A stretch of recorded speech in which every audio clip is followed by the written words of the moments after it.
Ladies and gentlemen, the Korean-German Climate and Environment Forum 2024 will soon begin. Please take your seat, and for smooth operation, please make sure you put your cell phones into silent mode. We are providing Korean-English simultaneous interpretation with the receiver that is placed on your desk. Fix it to channel 1 for Korean and 2 for English. Please do not forget to leave it on the table on your way out. Good morning, everyone, and warm welcome to the Korean-German Climate and Environment Forum 2024. My name is Sujin Jung, and I work as policy analyst, Green Recovery and Transition at the UNDP Seoul Policy Center. It will be my honor to serve as your MC for today. At a historical moment in the international dialogues on climate and environment action, the Korean-German Climate and Environment Forum 2024 is co-hosted by the Embassy of the Federal Republic of Germany in the Republic of Korea and the UNDP Seoul Policy Center as part of the embassy's Climate Talk series. Building on the momentum from the IN5 framework, this event aims to further the objectives set forth by the International Plastics Treaty. The discussion will cover a range of topics, particularly focusing on the evolving landscape of plastic waste management and its broader impacts on environmental policy and sustainable development. With participation from diverse stakeholders across government, research institute, private sector, industry, and environmental advocacy, the forum offers a valuable opportunity to reflect on progress, exchange insight, and outline strategies for sustainable practices moving forward. Before we dive into today's discussions, I would like to take a moment to announce that the Korean-German Climate and Environment Forum 2024 has earned the UNDP Green Seal certification for its environmentally friendly event organization. For those unfamiliar, the Green Seal is an internationally recognized mark of environmental excellence. It reflects our commitment to sustainable practices at every level of the event, from using only eco-friendly materials to minimizing waste and carbon footprint. As a part of the Green Seal standards, we will also be honored to treat you with tasty vegetarian meals for lunch today, a unique way of celebrating good food and climate action. Without further ado, we will officially start the opening ceremony with remarks from the UNDP Seoul Policy Center and the Embassy of the Federal Republic of Germany in the Republic of Korea. First, I would like to invite Dr. Ann Yupener, Director of the UNDP Seoul Policy Center, for her welcome remarks. Please give her a warm round of applause.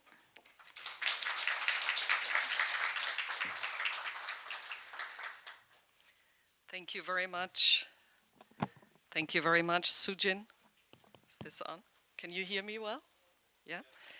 Dear Mr. Jörn Beissert, Deputy Ambassador and Chargé d'Affaires of the Embassy of the Federal Republic of Germany in the Republic of Korea, dear Mr. Ok Sung-chul, Director of the Department of Resource Recirculation of Korea Environment Corporation, Your Excellency, Ms. Emi Cherono Kipsoi, Ambassador of the Republic of Korea to the Ambassador of the Republic of Kenya to the Republic of Korea, honorable guests, distinguished speakers, dear colleagues and friends. Good morning and a very warm welcome to the Korean-German Climate and Environment Forum 2024, entitled Contributing to the Future After ENG 5, Perspectives on Global Plastic Strategies, jointly organized with the Embassy of the Federal Republic of Germany in the Republic of Korea and the UNDP Seoul Policy Center. Our forum today comes at a very opportune moment with the fifth and final session of the Intergovernmental Negotiating Committee on Plastic Pollution, also called ENG 5, set to convene in Busan as from next Monday, hosted by the Republic of Korea. This historic session will bring together global leaders, experts, and civil society representatives to forge a legally binding international treaty to end plastic pollution. Its scope and objective are to address the full life cycle of plastics from production and design to waste management.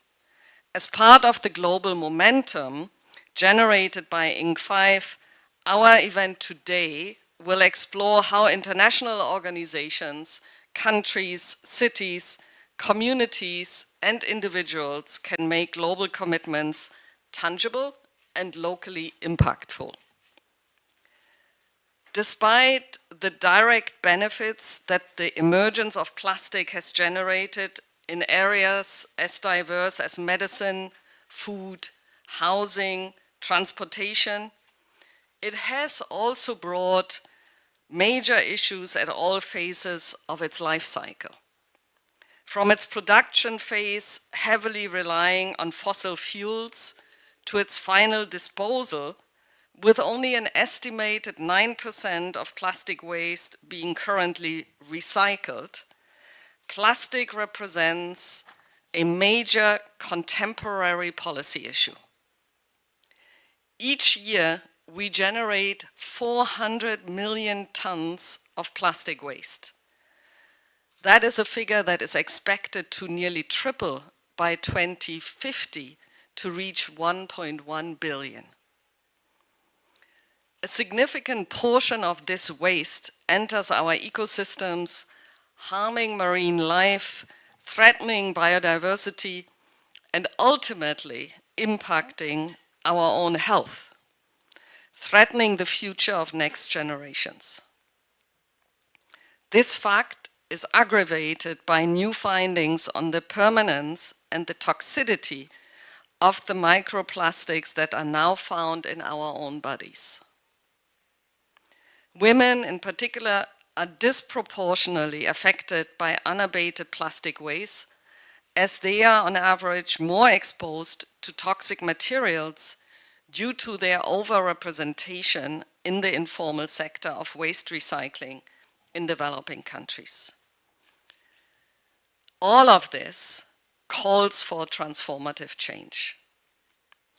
Germany and the Republic of Korea are two countries paving the way on environmental policy and innovation, and their expertise and experience in plastic management can serve as an example and be replicated in other countries.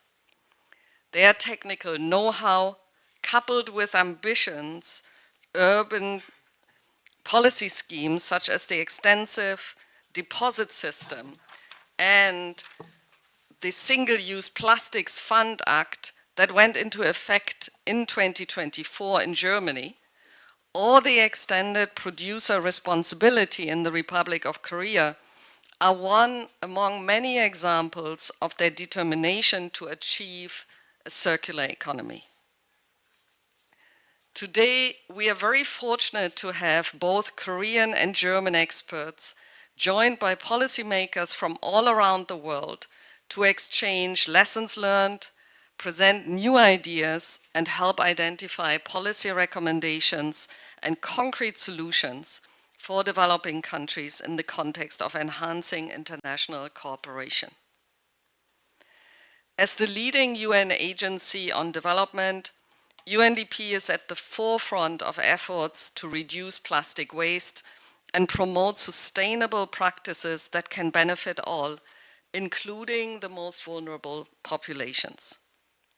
We see plastic pollution as not only an environmental issue, but also as a human rights issue, an economic development issue, and a public health issue. Addressing it requires global cooperation, a holistic vision, and urgent action. This is why UNDP is already working with partners worldwide via its global plastics offer for a world where plastic waste is minimized, resources are valued and conserved, and sustainable practices are the norm. In closing, I would like to express my gratitude to the Embassy of the Federal Republic of Germany in Seoul for their support in co-organizing today's event. Let me also express my sincere thanks to the Ministry of Foreign Affairs of the Republic of Korea for their continuous generous support to our center's work and enabling us to organize inspiring events like this. Last but not least, I would also like to extend my thanks to each of you for your participation today and for your respective contributions to identify a sustainable pathway that can improve our lives today as well as the ones of future generations. I'm confident that the discussions and outcomes of today's forum will not only inspire and inform, but will also provide the foundation for meaningful action to combat plastic pollution and advance efforts to build a circular economy. Thank you very much for your attention. Kamsahamnida, and I look forward to fruitful exchanges and policy suggestions today. Thank you. Thank you, Dr. Ann Yupener. Let us all give a big round of applause to Dr. Ann Yupener for her insightful remarks. We now have the honor of welcoming Mr. Jürgen Weissart, Deputy Ambassador Chargé d'Affaires of the Embassy of the Federal Republic of Germany in the Republic of Korea, for the opening remarks. Please give him a warm round of applause.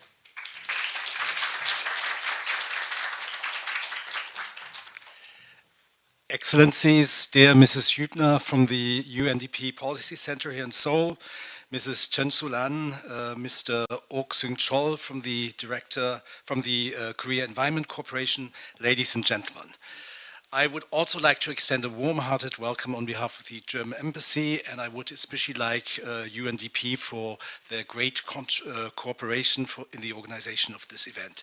Let me especially also thank the ambassadors of Kenya, Mrs. Emmy Gerono Kipsoi, and Rwanda, Mr. Bakuramutsa Kubito Manzi, for gracing this event with their presence. Mrs. Hübner has already told us about the negative effects of plastic pollution, and I think even after many years of media attention and also after many years of efforts by all of our countries, plastic pollution remains a serious problem in developing and developed countries alike. I think one of the obvious examples is waterways. We can see plastic pollution in rivers all over the world.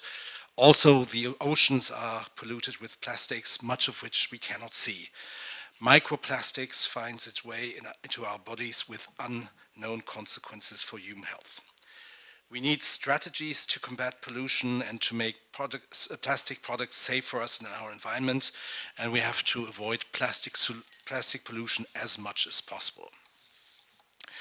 The European Union has made significant steps forward towards a world with less plastics by introducing the Eco-Design for Sustainable Products Regulation, ESPR. Plastics are recognized to be one of the products with the highest priority to be affected by the regulation. The details are not yet set in stone, but consumers will know what their products contain in the ways of plastic by looking at the digital product passport, which they will see on most products. Also, recycling quotas will be part of that regulation.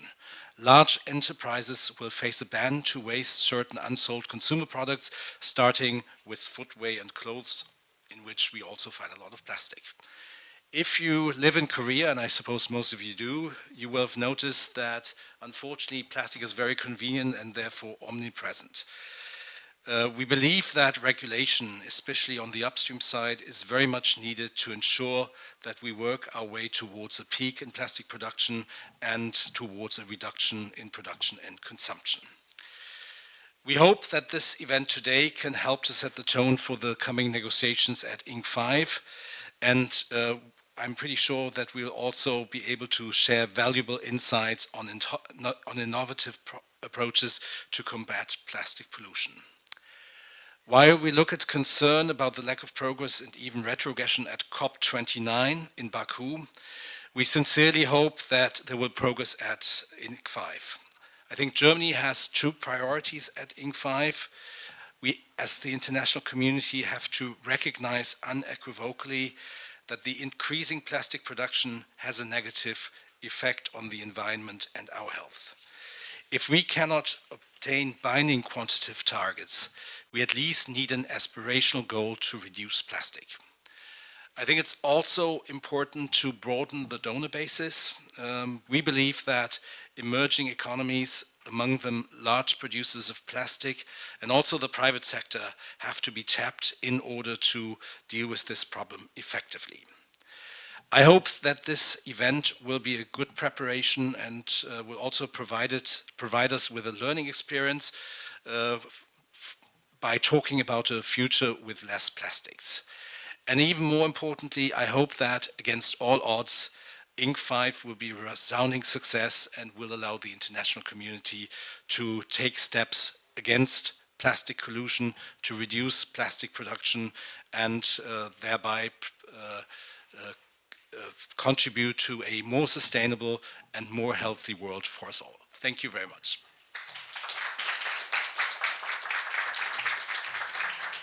Thank you, Mr. Joren Baisat. To commemorate this gathering, we would like to take a group photo with all speakers. While our colleagues prepare the photo setup, I'd like to take a moment to introduce a remarkable feature we have on display today, the climate bench. This bench is made entirely from 100% recycled plastic and contains bottle caps collected and donated by the Embassy of Federal Republic of Germany. This bench was designed by one of our panelists, Uju Love, and the bench represents the embassy's commitment to addressing climate change. During the coffee break or after the event, please feel free to sit and take photos. Now, I invite all speakers to come to the stage and take the group photo, please.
this, we conclude the opening ceremony. We would like to express our gratitude to all the speakers for their valuable insights, as well as to all the participants for their attentive listening.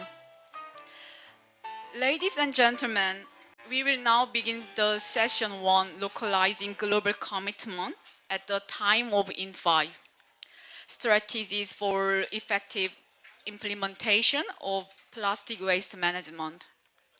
This session will explore actionable strategies and policy for local regional implementation of global commitments in plastic waste management.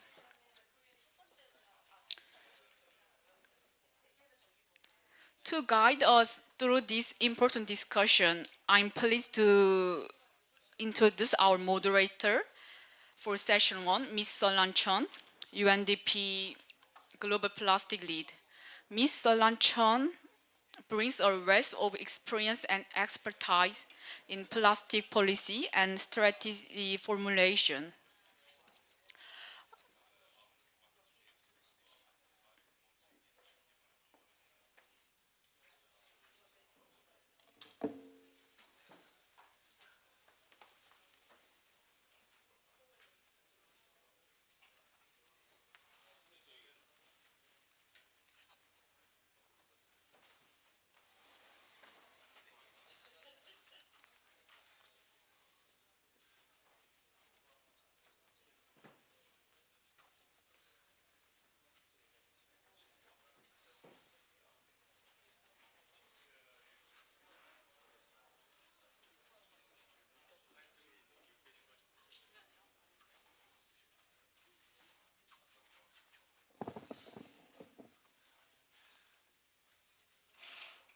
민지님 뒤에.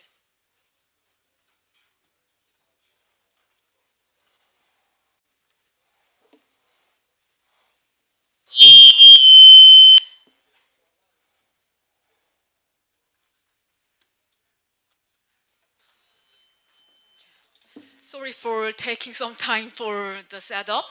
So let me redo what I explained before. To guide us through this important discussion, I'm pleased to introduce our moderator for session 1, Ms. Solan Chun, UNDP Global Plastic Lead. I invite Ms. Solan Chun to come to the stage. Ms. Solan Chun brings a wealth of experience and expertise in plastic policy and strategy formulation. Please join me in giving her a big round of warm applause to start the session 1.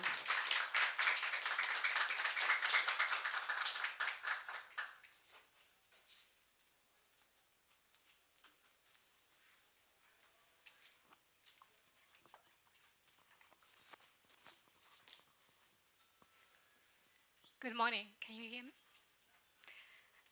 Dear colleagues, esteemed panelists, ladies and gentlemen, good morning and greetings to colleagues who are joining us from all around the world online. I believe it's streamlined on YouTube.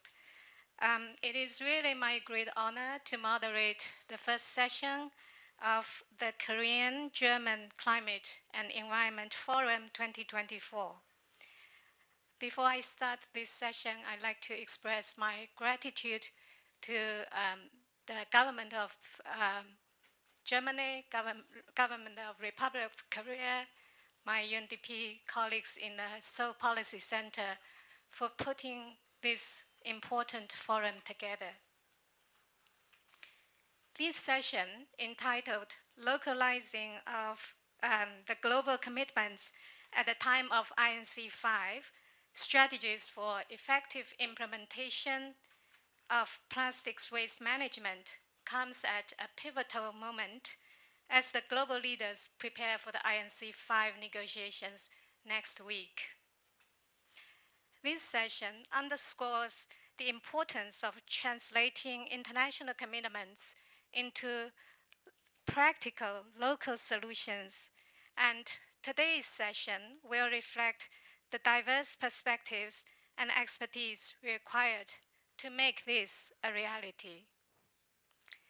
We are privileged to have with us an exceptional panel of experts whose works spans diplomacy, policy making, technology development, and social entrepreneurship.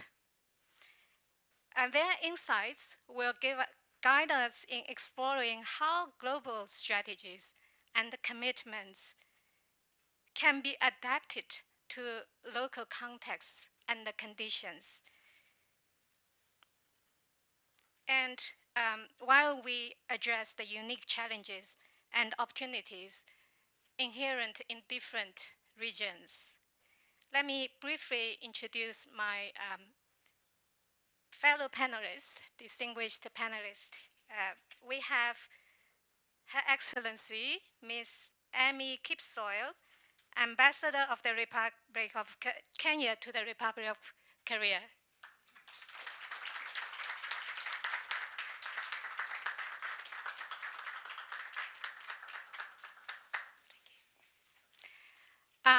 Mr. So Chuk Ok, Director of the Department of Resource Recirculation, Korea Environment Corporation, please.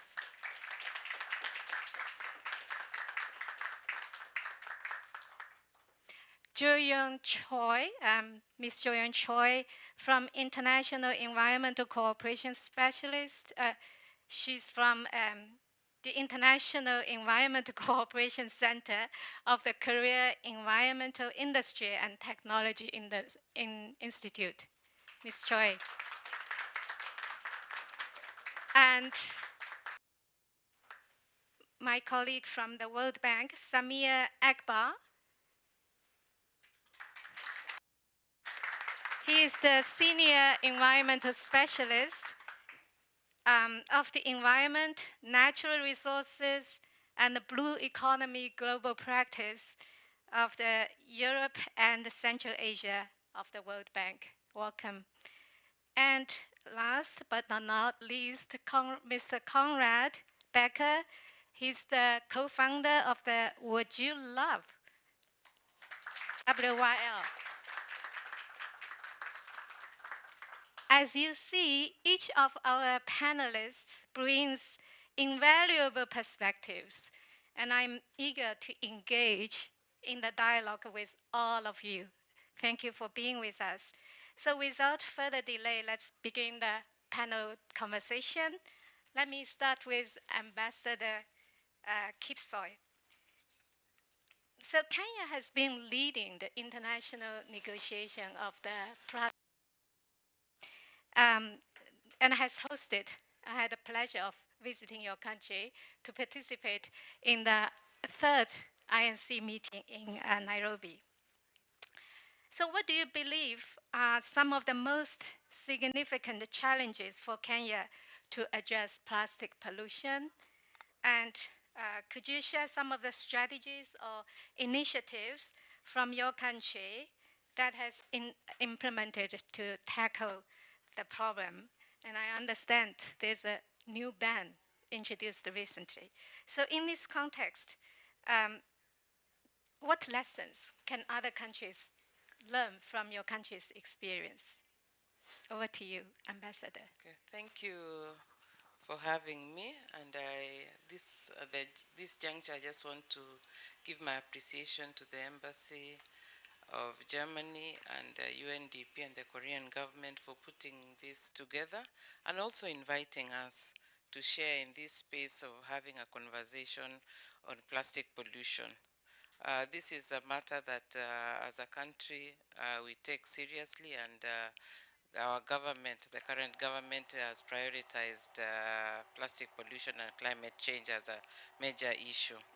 So going to your question in terms of what we are doing, I will start off by saying there has been a legislative framework that has been put into place, the ban of plastics. In 2017, the carrier bags that were banned, and also in 2024, the legislative framework that you've put in that manages the control of plastics packaging material. In terms of legislation, we have done well in terms of putting into place. The issue has been the level of implementation in terms of controls, because we do realize that it is the legislation only applies within the borders of the country. So Kenya is not an island, it operates within states and has neighbors. So there is also been a lack of the influx of illegal plastics coming in through trans-border trade.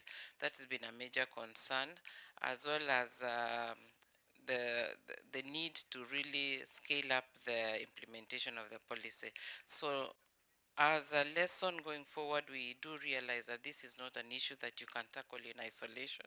As a country, we need each other. We need the collective responsibility of the globe towards really standardizing the ban of plastics to a level that when it's implemented, it becomes impactful. Because as an island, when you do put legislation in place without a standardized form, then it becomes problematic. So that is a lesson I think we put forward, that together as member states and humanity, we must realize that this is a problem that really affects us, and we must stand together to having this conversation and finding a solution. Thank you. Thank you, Ambassador Kipsoy. You really highlighted a point of working together across the borders, and that is why it's so important we have such forum of intergovernmental exchange and the collaboration. Now let me turn to our Korean experience. Director Seong Chu Ok, considering the success of Korea's volume-based waste management and the extended producer responsibility systems, could you please share with us the steps that ROK is taking to tackle plastic pollution? And is there a potential for these steps to be reproduced in other countries through international cooperation to establish similar initiatives with different economic and social context? Going back to the point that Ambassador raised about international cooperation. Over to you. 네, 감사합니다. 우선 Thank you very much.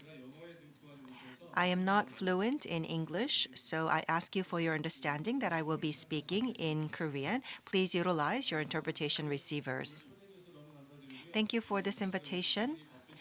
I am being kept quite busy these days because next week, ENG 5 will be hosted in Korea, and I'm heading one of the side events, and so I am quite busy these days, but I knew I had to participate in this forum today for its importance. Korea's EPR system is what I would like to introduce to you. If you come to Busan, we will have an opportunity to introduce EPR in detail. So if you wish to take a deep dive into EPR, please join us in Busan. It is indeed a great pleasure to be able to introduce Korea's EPR system. And as we see in the international treaty,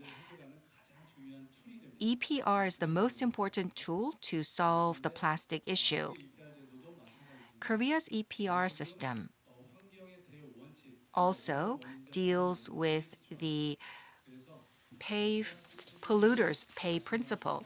And so those who actually produce plastic or produce waste by using plastic, those who actually produce this plastic waste actually takes responsibility for the cleanup as well. There are two systems to solve the plastic issue in Korea. First, if there are any plastic that cannot be recycled due to technical issues, or if it's because collection is very difficult, then there is a waste charge imposed on the manufacturer in proportion to the amount of waste shipped. This is quite similar to the system that is volume-based waste fees. And for the extended producer's responsibility, the manufacturer or importer has the responsibility to collect and recycle their waste. And so there are two big systems, the waste charge system as well as the EPR system. And so those two systems include all of the plastic issues involved. For EPR, it applies to four major packaging, which is paper, can, glass bottles, and plastic. So it includes all of these packaging materials across 12 product groups. Most of the products are covered by EPR. If we take a look at the process, every year, the government or the Ministry of Environment sets and announces the mandatory recovery and recycling rate for each item that's announced at the end of the year every year. And according to the announced recycling rate, the producer or the importer collects and recycles, and the mandatory rate is different for each item. For the PET bottles, it's almost 90%.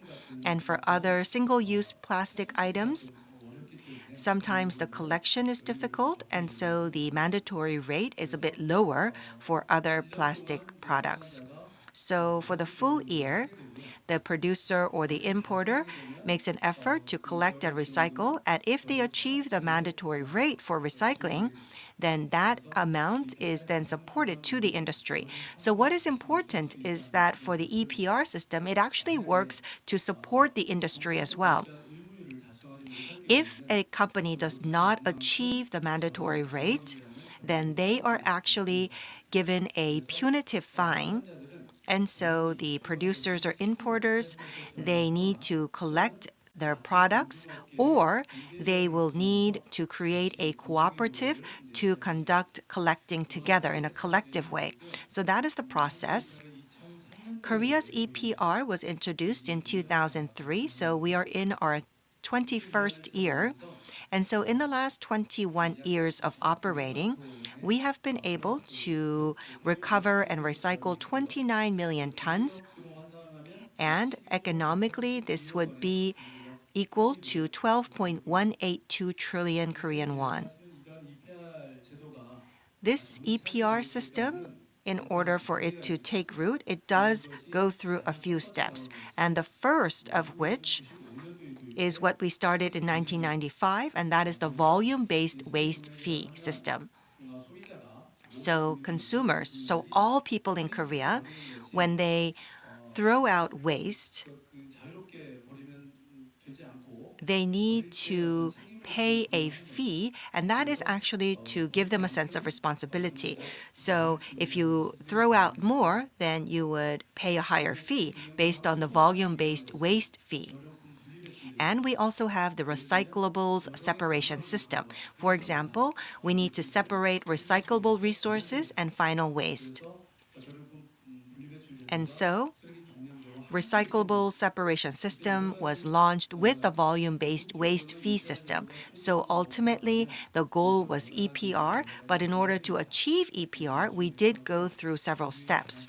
And we believe that the most important of which is the volume-based waste fee system and the recyclables separation system.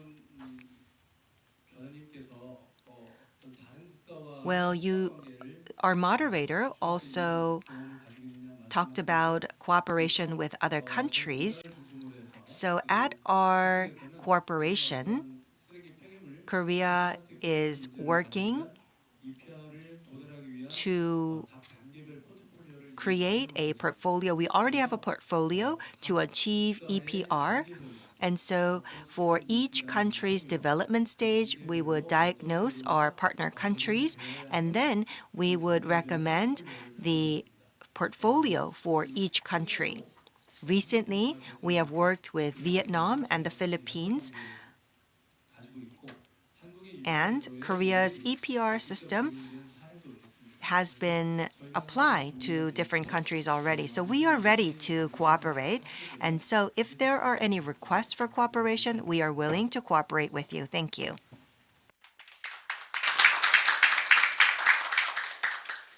Thank you very much, Director Ok. for sharing the inspiring experiences and lessons learned on volume-based waste management and extended producer responsibility systems, which are key to address plastic pollution at its source. Now let me turn to Ms. Choi to give your perspectives from international cooperation of technology transfer. So, Ms. Choi, you are working at the International Environmental Cooperation of Korea Environmental Industry and Technology Institute, which is an institute of promoting Korean environment technology and industry. In this respect, how KAT and your institute facilitate international cooperation to promote Korean technologies to support the effective implementation of plastic waste management practices in developing countries. Can you give us some examples, specific examples of successful strategies and initiatives led by KAT in this regard? Over to you. Thank you, Ms. Chen. So as you mentioned, we are established to foster Korean environmental industry and technology, both domestically and internationally. And as we are all aware that addressing plastic pollution is a critical global challenge, and under the framework of Korea's circular economy policies, KT plays a key role in advancing technological innovation and industrial growth. So this is achieved through government-led R&D, research and development initiatives, and establishing eco-labeling systems and life cycle assessment methodologies, and providing industrial support programs, and establishing innovation clusters for circular economy technologies. So these are our domestic efforts. And beyond these domestic efforts, we also promote our international initiatives, as you mentioned, and we actively support developing countries in improving their plastic waste management systems. So one of our flagship programs is the Environmental Management Master Plan programs, and it helps our developing partner countries to establish sustainable waste management systems suited to their own needs and circumstances. So since 2007, we have established environmental master plans for 30 developing countries, providing up to 650,000 USD per plan. And we establish master plans by conducting foundational research of the environmental, industrial, and policy landscape of the country, and we propose policy recommendations identifying and prioritizing cooperative projects through detailed surveys and local consultations. And then developing basic plans and investment proposals based on their economic feasibility analysis. A prime example of KT's effort to tackle plastic pollution is our partnership with the Philippines. We supported the Marine Plastic Reduction Management Master Plan for Bataan Province. In addition, we initiated a feasibility study in August 2024 to expand our PET recycling infrastructure. And based on this feasibility study, we aim to secure funding from international donors and private investors to establish necessary infrastructure in the Philippines. And additionally, KT is collaborating with Colombia, the city of Medellin, starting next year to develop a circular resource management master plan. And this project will focus on recycling electronic and construction waste, enhancing Colombia's waste management capacity, and identifying opportunities for infrastructure development through feasibility studies and financial cooperation. So as we are promoting these feasibility studies and master plan projects, since after the INC, there will be more focused on plastic waste management. So as KT, we are proposing to the government on more funding and resources on plastic waste management infrastructure master plans. So I think there will be more opportunities for Korea and KT to work with our developing partners in the future. Thank you so much, Ms. Choi. The National Environmental Master Plan and the municipal level plastic reduction management plan, you have given the examples in the Philippines, in Colombia. These are important policy instruments to localize global commitments at the national and the local level. I'd like now to turn to my colleague from the World Bank to share with us your perspectives of the role of international organizations, specifically World Bank.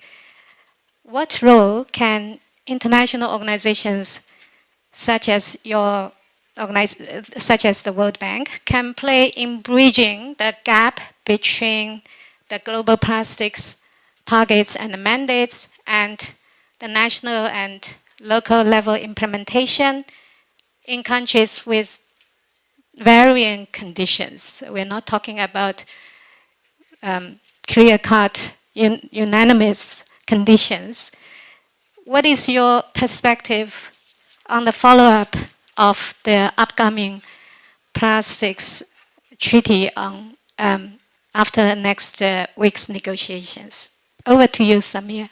Thank you very much, and thank you for this opportunity. And I'm very privileged to be on this esteemed panel, including with two of our partners that we work very closely in Korea with, KECO and KT. So to answer your question and trying to keep it in 3 minutes will be a little challenging, but I'll try. So firstly, I mean, the World Bank, some of you may be aware, we've always been a bank, international development bank, focused on addressing poverty, and what our mission used to be addressing poverty and boosting shared prosperity. Over the last 18 months, we've added in a livable planet to that. And that's a big shift coming from the very top as to how the World Bank is placing a lot of emphasis on environmental sustainability and climate change.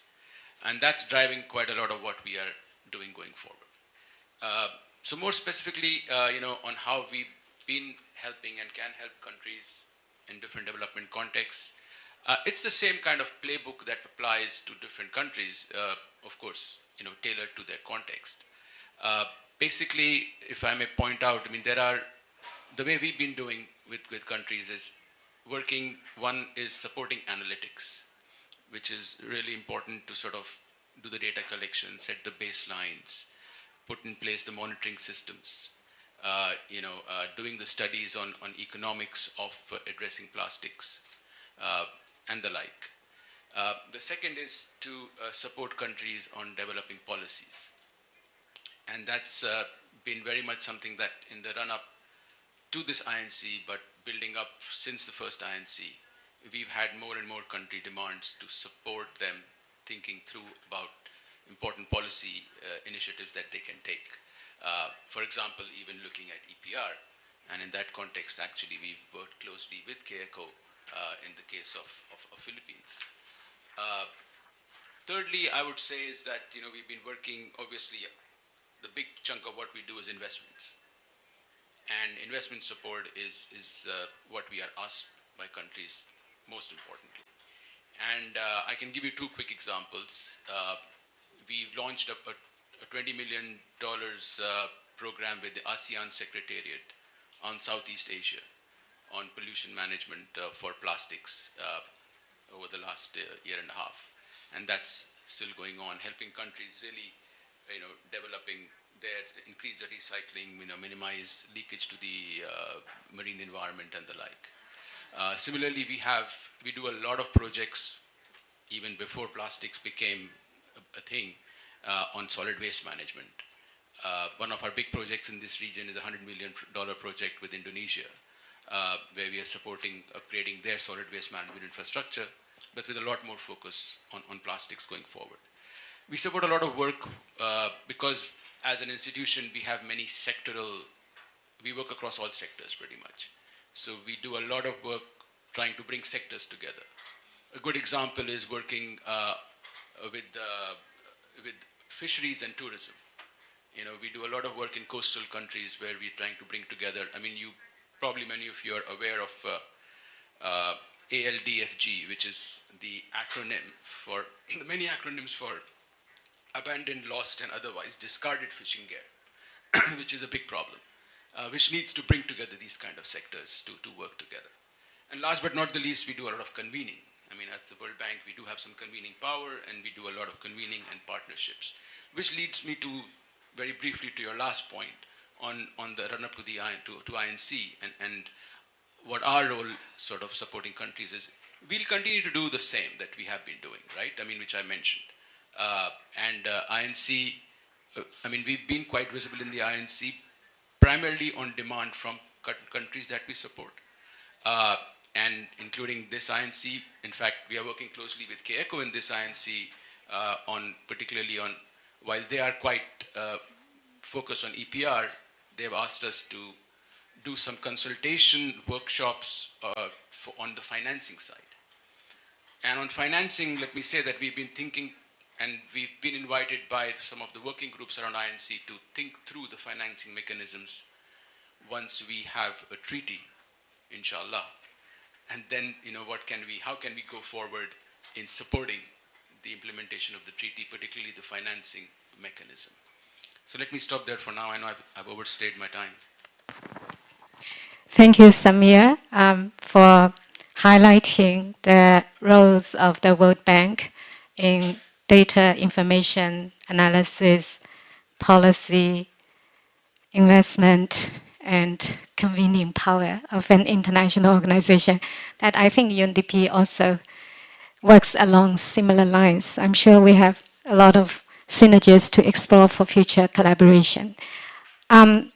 Especially, I believe that financing is really a critical part for the future implementation of the Plastics Treaty. So we have really covered the perspectives from the public sectors, from the government and international organizations. I now want to hear from the private sector innovative partners of ours. Would you love Conrad? It's really special, a pleasure to have you with us. As a social entrepreneur, I was very impressed with the beautiful chairs that you have really brought to this forum that has lightened our day today.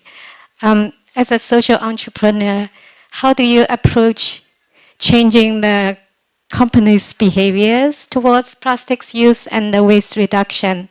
And how do you think that an upcoming plastics treaty can help companies like you to improve the plastic waste management for social enterprises and the companies? Over to you, Conrad. Okay, so about the first question, how do we try to make an impact maybe on other companies? So we are lucky, since we've started as a very small company, to really create our production, our supply chain and production always with the circular economy in mind. So our idea was from the beginning to create a showcase to basically prove that a different way of running a business is possible. And I think the essence of it is that we stop thinking maybe of waste in terms of waste, but more seeing it as a resource, and then understanding it as a resource, then finding ways to use it in the right way. The relationship that we have with other companies, one concern is that we have always have in mind is that there is like a very thin line between greenwashing and collaboration. I'm very sure that a lot of the partners that we are working with are very sincere. I'm talking about established companies like the Chaebol. They're partially sincere in their intent of like improving the system. The problem is, though, that we live in a society where we have become addicted to plastic. So it's also clear that like a change in policy or like a change in our consumption behavior will fundamentally hurt a lot of industries. And so the thing is that one thing is that we can show to the consumer, we can show a different way, but in the end it will depend on the regulators to put in the right policies, because no business, established business, will change their supply chain, will change the way of production, just also out of goodwill. Yeah, so I think that's yeah. Thank you very much, Conrad. Indeed, it's a challenge to distinguish greenwashing and genuine innovation to solve the problem. That's why it's important we have experts and innovators from companies like you. I have been informed by my colleagues that we are running a bit out of time. So it's always a challenge because together you brought us maybe many decades of experiences, and we want to condense it into only 1 hour. So I'd like to ask you for the second round of questions to limit your answer to 1 to 2 minutes. Thank you so much. Now let me turn to Ambassador Ambassador Kipsoil. As the negotiations of the INC5 are underway, what are Kenya's priorities for tackling plastic waste at the international level? And how can the global community ensure that the outcomes of the INC5 are both ambitious and practical, actionable on the ground? And what would be some of the recommendations to help reduce plastic waste and pollution? I know it's a lot of questions for 1 minute or 2. You can feel free to choose your points to highlight. Thanks.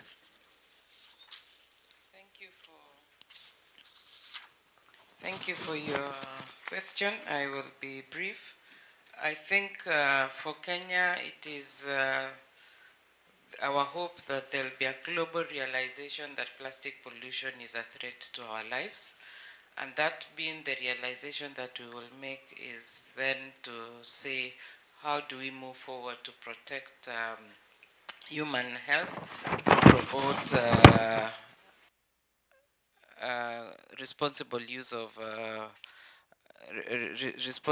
of plastics where it applies, and to ensure that there is aspects of financing that ensure that there is a commitment, because without finance there is need to rethink of how we will tackle this. So we are hoping that the outcome would establish a dedicated fund or discuss a dedicated funds to finance the actionable solutions that will be passed by the INC5, and also to come up with the initial list of those chemicals of concern and plastic products that need to be phased out. We think that that is possible so that it is actionable, and then therefore also look at where exemptions are approved. We need to have measurable reduction targets within specified periods. So we are looking at things that are specific, we are looking for targets, we are looking for commitment by financing. Thank you, Ambassador, for putting the requests to the next week's meeting. I think a number of colleagues here will be participating. Please kindly take note of Kenya's request on the priorities, especially financing commitments and the recognition of this issue. So now let me turn to Director Org. I think you covered it a little bit in the first round. How does Korea plan to expand its existing frameworks to align with international mandates of the INC5 if we have mandate agreed next week? And what role do you see for international and regional cooperation in advancing these efforts? Thank you. 네, 아마 대부분 Yes, well, I think that maybe the time delay is mostly because of me, so I apologize in advance. Now, if the international treaty is reached, well, there are many provisions under the international treaty, and what is most important would be the EPR. I think that implementing EPR around the world is being supported by many countries. So if EPR is implemented, then I do believe that EPR, because it is stably operated in Korea, and there will be more demand for EPR, there is something that Korea can do. So I would like to take this opportunity to explain a little bit about Korea's EPR, which has a number of advantages. So first of all, if you look at Korea's EPR, you can see that it's a collaborative model between government and the private sector. It's not the government working alone, and it's not the private sector solely carrying out the activities. The two are working in harmony together, hand in hand. The ambassador from Kenya talked about financing, and in EPR, financing is of utmost importance, of course. And financing for EPR is coming from the private sector. It's a producer that is responsible for the finances. That is the format, basically, for the EPR, and the government plays a role of check and balance. So the government, the local government, the producers, the recycling companies, and consumers, there are many players and stakeholders participating. There's a distinct role clearly defined within the system. And number two, Korea's EPR is based on IoT technology. So we utilize data for very clear and accurate statistics from the production, distribution, consumption, recycling, final disposal. All of the data is covered throughout the entire life cycle. And this is based on IoT technology. So if an international treaty is signed, then each country can and will be reporting about their respective activities. So important data should be extracted accurately, and data based on IoT technology can be managed in this way. Of course, Korea is an IoT stronghold, and that is why in Korea we were able to easily utilize this technology and system. And number three, well, monitoring by a credible institution is very important, and we are carrying out continuous monitoring by a credible institution. For example, figures such as production output, collection volume, recycling volume, and final disposal amounts is being continuously monitoring by a credible institution. And in Korea, that would be our organization, the Korea Environment Corporation. We continue to monitor and verify the data to ensure the integrity of data. And I think that this is very important, a key issue for ensuring that the EPR system remains sound. And last but not least, and I mentioned this when I was answering the first question, Korea has a 21-year experience of operating the system. We had our own trial and errors, but after the lessons learned, we were able to stabilize the operation of the system. So based on our experience, we have come up with a portfolio which covers all of the different stages of the EPR system implementation. So I do believe that we will be able to share our learnings and cooperate with the different countries based on their respective conditions. In really 21 years of experience with EPR, this is really a great achievement. You are way ahead of many other countries. I think the world will be looking to Republic of Korea for expertise and experience. Now, let me turn to Ms. Choi again to talk about the challenges you foresee in adopting a global program, a global framework for reducing plastic pollution in the Plastics Treaty. What are the challenges you see, and how your institute can help to address these challenges? Thanks. Okay, thank you. I'm honored to be part of the Korean delegation for negotiations for the INC from UNEA resolution to INC 5. As you know, the nature of government officials, they kind of transiently, they change terms. So within the Ministry of Environment of Republic of Korea, I'm the only one who was able to witness from UNEA resolution to INC 5. So I'm really looking forward to really adopting the legally binding instrument at INC 5.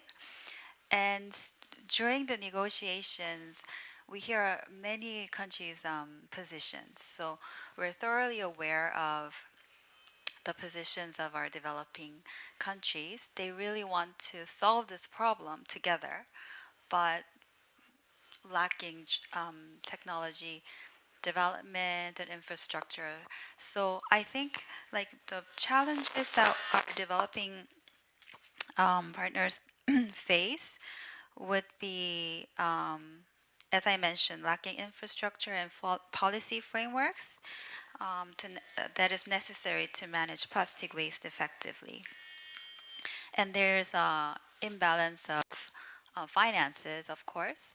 So in order to support our developing partners to really tackle the issue of plastic pollution, as I mentioned, we do a lot of international projects such as master plans, as I mentioned earlier. But also, as Korea, as a country, we're also planning and we're really propelling to create green ODA projects for focusing on climate, but also circular economy. And also, we execute programs that's focused on technology transfer and capacity building. So, for instance, KK Eco has excellent like policy on EPR and its programs. We, as KT, we invite the government officials from developing countries to be able to come to Korea and to learn about these experiences. So, for instance, last year in collaboration with the World Bank, we invited 50 government officials from Southeast Asian countries, and we had a week-long information exchange seminars. And this year, we continued to invite government officials from Bangladesh for a study tour of Korean infrastructures and Korean resource circulation policies. So I think we identify the challenges and problems that our developing partners face. So, as the government of Korea, Ministry of Environment, and the affiliated organizations like KT and KECO, we're striving to help our developing partners to be able to really solve the problem of plastic pollution on a level that is sustainable for and suitable in their country's context. Thank you. Thank you, Ms. Chong, for sharing the inspiring experiences of working together. I'd like to turn to Samia.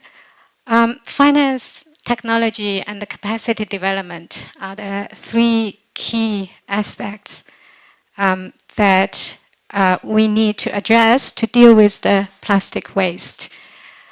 How the World Bank can help to facilitate these aspects.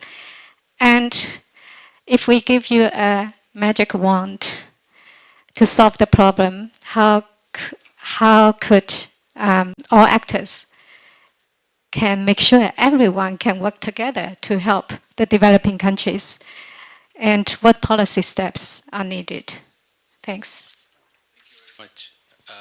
So very quickly, let me just illustrate on finance, technology, and capacity with the help of examples. I already touched on finance in terms of talking about the project in Indonesia that we are financing or the regional project with ASEAN. But we're also trying to do a lot of innovation in financing because we know that there isn't enough money to go around, really. And one of the things that we are working quite hard on and is, in the case of plastics, is, and we did this for 2 deals on issuing plastic bonds, one in Ghana, one in Indonesia. And these are innovations in terms of, leveraging capital markets with greater interest of investors in putting money into environment and sustainable development, there is a possibility to leverage investor interests to buy plastic bonds, to invest in plastic bonds. So we are quite pleased to sort of see some of that happening. And similarly, we are exploring plastic credits, which is another way of leveraging money from outside resources, non-traditional partners. So that's sort of just one quick example of what we are trying to do on finance. On technology, the World Bank, for those who you may not know, we work with the public sector primarily.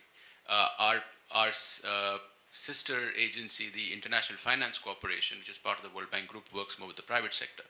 And technology is really more their forte, and they support a lot of technology innovation.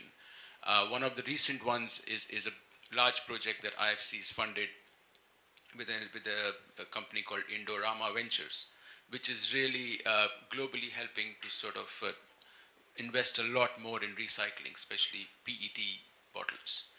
And that's really increased Indorama's capacity hugely. I mean, those of you who may not know, Indorama is one of the largest sort of conglomerates on chemical manufacturing. On capacity, you already heard, for example, we do partner with the institutions here, like doing the knowledge exchanges, helping bring developing country partners to really see some of the innovation at the cutting edge in other countries like Korea. On the magic wand issue, I'm sorry, I don't believe in magic really, so I won't wave a magic wand. I will be a little bit more realistic and say that when it comes to policy, and this was touched upon I think in the opening speech also. You need, I mean, we hear a lot of mention of circular economy nowadays, and I think we need to look at the whole value chain of plastics, because when you try and break it down, you get a better sense of how to formulate policy, or what works in the upstream, what works in the midstream, what works in the downstream. End of life stakeholders and partners and policies are very different than the oil and gas industry that's at the top of the food chain or the plastics value chain.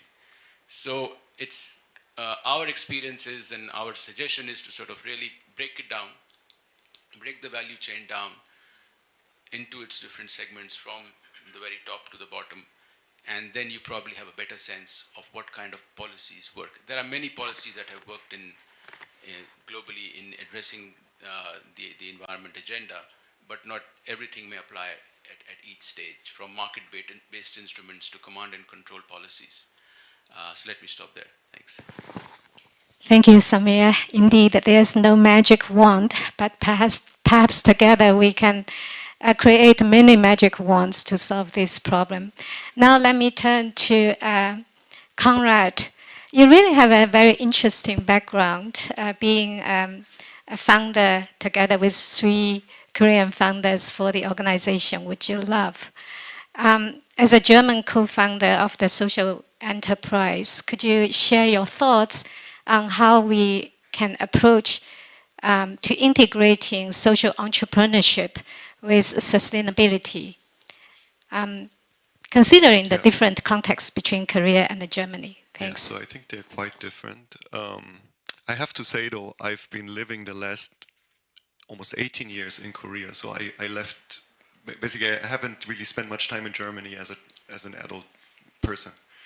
But what I can tell you is that basically since the 80s, at least since the 80s, these issues have been present in German society. It's also sustainability as an idea, or like also the relationship maybe even with nature or the forest goes back to the founding of our country. So I think that most Germans have a very natural relationship with sustainability issues. So like, so I think it's something that like a broad part of the population is supporting. On the other hand, though, we are currently in a situation where Germany is in decline. We will probably never go back to the state. So we have to face the fact that in 10 years, our country might be in the periphery of the world, basically irrelevant. Our industries will disappear. And so what I see in Germany right now, that there is a lot of how to say, natural concern, but that they understand our behaviors, especially when it comes to politics, is dominated by fear. So there is, I think, very little will to change there's actually like almost like a desperate, in a way of clinging to the established system and not wanting to change. And I think that is very dangerous, and that keeps us from moving ahead. On the other hand, Korea, as a country, people don't really care that much. It's a very new thing, talking about the environment. On the other hand, though, I have to say that Koreans are very well educated. They believe in science and data. They are also very pragmatic when it comes to, and usually when it comes to solving problems, their approach is very solution-based. So I think that we have like a very good condition. The thing is just more about how you package it. So I think we can learn from the negative example of Germany, where we have like a society where basically people don't talk to each other anymore about this topic, or where it gets really, we get into heated discussions, but to have a more positive, a more solution-based approach, where we can really bring in the majority of the population to work on the problem together. Yeah.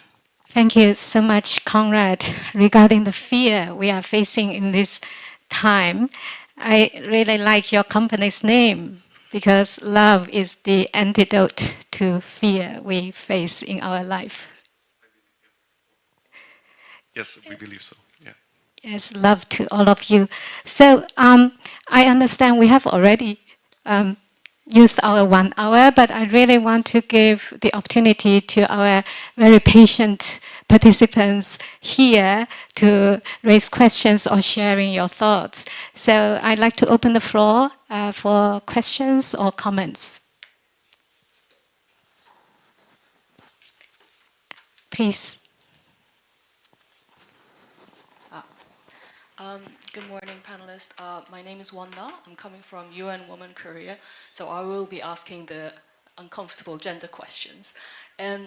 Ambassador Kip Soy, thank you very much for the presentation. I was very intrigued with your presentation, especially knowing that East Africa, for example, Uganda, Rwanda, and Kenya is one of the leaders when it comes to eliminating one single-use plastic. I want to ask if, given my limited knowledge, I am thinking that the one-time use plastic bags that has been put on ban would have probably affected the little small women entrepreneurs in the market most. I don't know if there was any gender considerations when these policies came into place. That's my first question.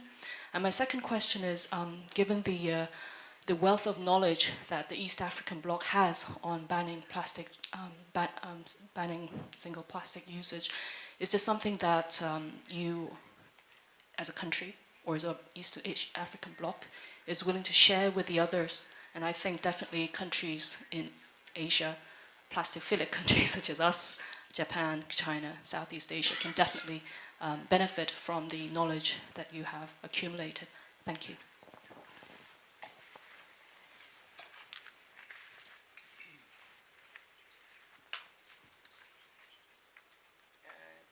Thank you for your question on the effects of the ban. In terms of give and take, there is always a give and take. And the global good, I think, is what prevails, because out of it, there is always a good. And from where I sit as a gender specialist also, the harm was even attributed in the opening remarks. The harm that plastics has had to women is more advanced as opposed to the benefits in terms of using it in the informal sector for trade. So there are better alternatives, and I think an alternative that we have seen emerge is the woven plastic baskets, which is still within the ecosystem of the women enterprise. In terms of experience, we are fortunate we also have the Rwanda ambassador here. But I think in terms of legislation, we have done relatively well in terms of ban and total control in terms of management, having a legal framework. You know, just having a law, I think, is a good step that is something that we can give the lessons to give the world. Thank you. Thank you, Ambassador. Perhaps one more question? Ambassador, over to you. Well, first of all, I would like to thank all the panelists for their really valuable advice. I have to Thank you very much. First of all, I would like to thank all the panelists for their valuable advice, but I feel to respond a little bit to what my German colleague over there said. I think it's certainly true that we do have our share of problems. I find that in the environmental sphere, this is indeed an issue which is debated very, very strongly. And I think that's due to the fact that Germany in these fields is having a leadership position. I mean, of course, environmental policies have their effects and there is pushback. But I think we are a society where these issues are openly debated. I wouldn't say we don't talk to each other anymore, probably quite the opposite, and sometimes very, very forcefully and with a lot of emotion. And regarding our long-term perspectives, I would be a little bit more optimistic. I think Germany, just because it's taking these leadership positions in many fields, of course we are undertaking risks, but very often risks are also rewarded. And I think we'll see, but I'm quite positive that Germany, despite its problems at the moment, will fare well, and I think we are determined, especially in this environmental field, to remain an international actor and to cooperate with our partners worldwide. Thank you. Many thanks, Ambassador. Indeed, we have hope ahead of us. Looking forward to next week's international collaboration.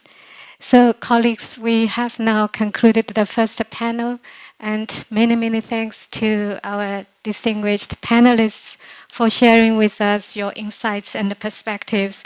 In 1 hour, we have covered different approaches, ranging from Kenya's leadership in international negotiations, plastic waste management, to Korea's advanced EPR systems and resource circulation, and international cooperation on technology transfer, and World Bank's various initiatives, and our entrepreneurial ingenuity of our social enterprises. Just 3 key takeaways to share with you. I think it's 3 key takeaways have stand out in today's discussion from my perspectives. The first is the tailored local strategies. When we have a global strategy, global policy framework next week to be adopted, we need to consider the local context and the conditions and their capacities to have local strategies tailored to the different conditions. So the second is the role of innovation. Whether it's innovation in policy or innovation in technology, and even in our strategies to influence human behaviors, we need innovation. We cannot do the business as usual. And third point is the collaboration across different sectors. We talked about the governments, the private sector, international organizations. We must work together to bridge the gap. So as the INC5 negotiations approach next week, these insights remind us of the importance of ambitious but actionable commitments that prioritize equity, social inclusion, including the important point of gender empowerment, innovation, and collaboration. Thank you, colleagues. And I now hand the floor back to my colleague, Master of Ceremony. Over to you, Sujin. Thank you, Solan. With this, we conclude session 1. We would like to express our gratitude to Ms. Solan Chun and all the speakers for their valuable insight, as well as to all the participants for your attentive listening and engagement throughout the session. Now, before we begin the second session, we will take a short break. The second session will resume at 11:25.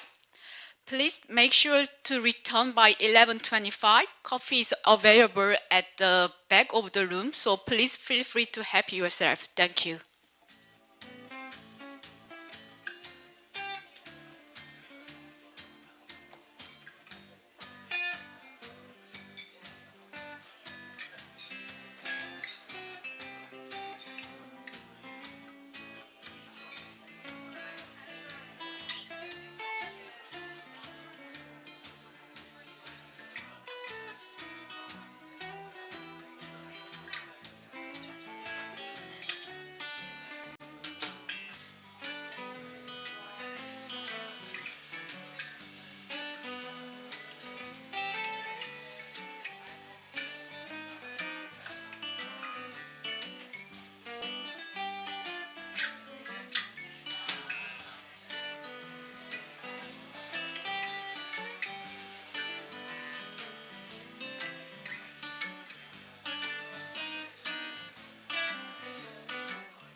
Ladies and gentlemen, we are about to begin session 2.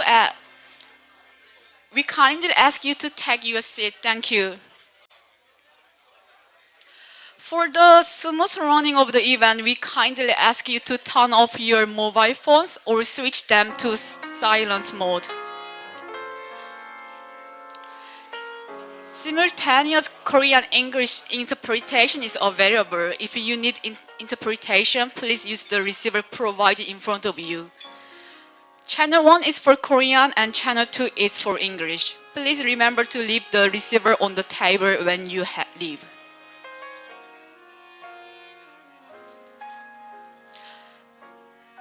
We will now proceed with session 2, next steps in plastic sustainable latest technology and innovation in plastic waste management. In this session, we will explore global trends in plastic sustainability and how they can be implemented in developing economies. The session will be moderated by Ms. An Dang, National Plastic Action Partnership Manager, UNDP Vietnam Office. I invite Ms. An Dang to come to the stage. Ms. An brings a wealth of experience and expertise in promoting plastic circular economy in Vietnam. Please join me in giving her a big round of warm applause to start the session 2.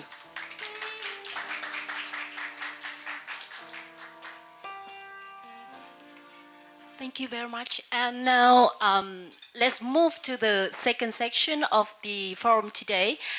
The second section will focus on the next steps in plastic sustainability, latest technologies, innovation in plastic waste management. And we just have the first section with the perspective sharing by different stakeholders. Then we move to the section, and I'd like to introduce the panelists joining the second section today. First, Mr. Joe Kim, Deputy Head, Form Holder Representative Office, Korea. Second, Mr. Sang Won Moon, Director, Korea Plastic Industry Cooperative. And we will have a panelist joining online, Mr. Daniel Kath, Head of Research Program, Resource Nexus for Sustainability Transformations. Hello, Daniel. Morning from Germany. Good morning. Mr. Abdul Gofar, Pollution and Urban Justice Campaigner, the Indonesian Forum for Environment. And the last panelist is Mr. Dennis Schneider, Director of the Sales and Project Development, Brickman. So welcome all the panelists, and thank you for joining our discussion today. I think plastic innovation is one of the topics that we recently discussed a lot, and with the I think with the mixed expertise from different panelists, I think we can listen more about the global trends on plastic sustainability recently, not only in Korea but in also other countries, and we have more chance to discuss further on how innovation can drive the change. Let me start with the question for Mr. Zhou, the Deputy Head for Holder Representative Office in Korea. You know, Fraunhofer, this is my first time to pronounce this name, so maybe Fraunhofer, yeah, it's a public finance institution with a very large number of staff, and you're making the largest organization of applied research in Europe. So based on your research, what is the emerging technologies that you believe that it can be a promise for the effective reducing the plastic waste and pollution? Yeah, first of all, thank you very much for a kind introduction, and thank you all also very much for to the organizer for the invitation. And for those of you who are not familiar with Fraunhofer, Fraunhofer is a German government-funded research institute focusing on applied science and also supporting industries. And coming back to the question, what are promising technologies? What are emerging technologies? I must say that there is no one fit for all solution. I have to agree with the previous panelist in the previous session from World Bank. He commented on that point as well. So, in terms of technology or R&D point of view, there's no one solution, as there are various types of plastic products and various process steps in the life cycle of the plastic products, and each step requires technological innovation. So we have to tackle from all different angles. And having said that, maybe I can share some of the research approaches and examples that are being done in Fraunhofer. Maybe I can, let's say, elaborate two different research streams. One is to replace the fossil-based plastics with bio-based plastics. Fossil-based plastics, for example, nowadays polyolefins, the groups of polyolefin groups, including polyethylene and then polypropylene, which can say PE and PP. It's a type of plastics.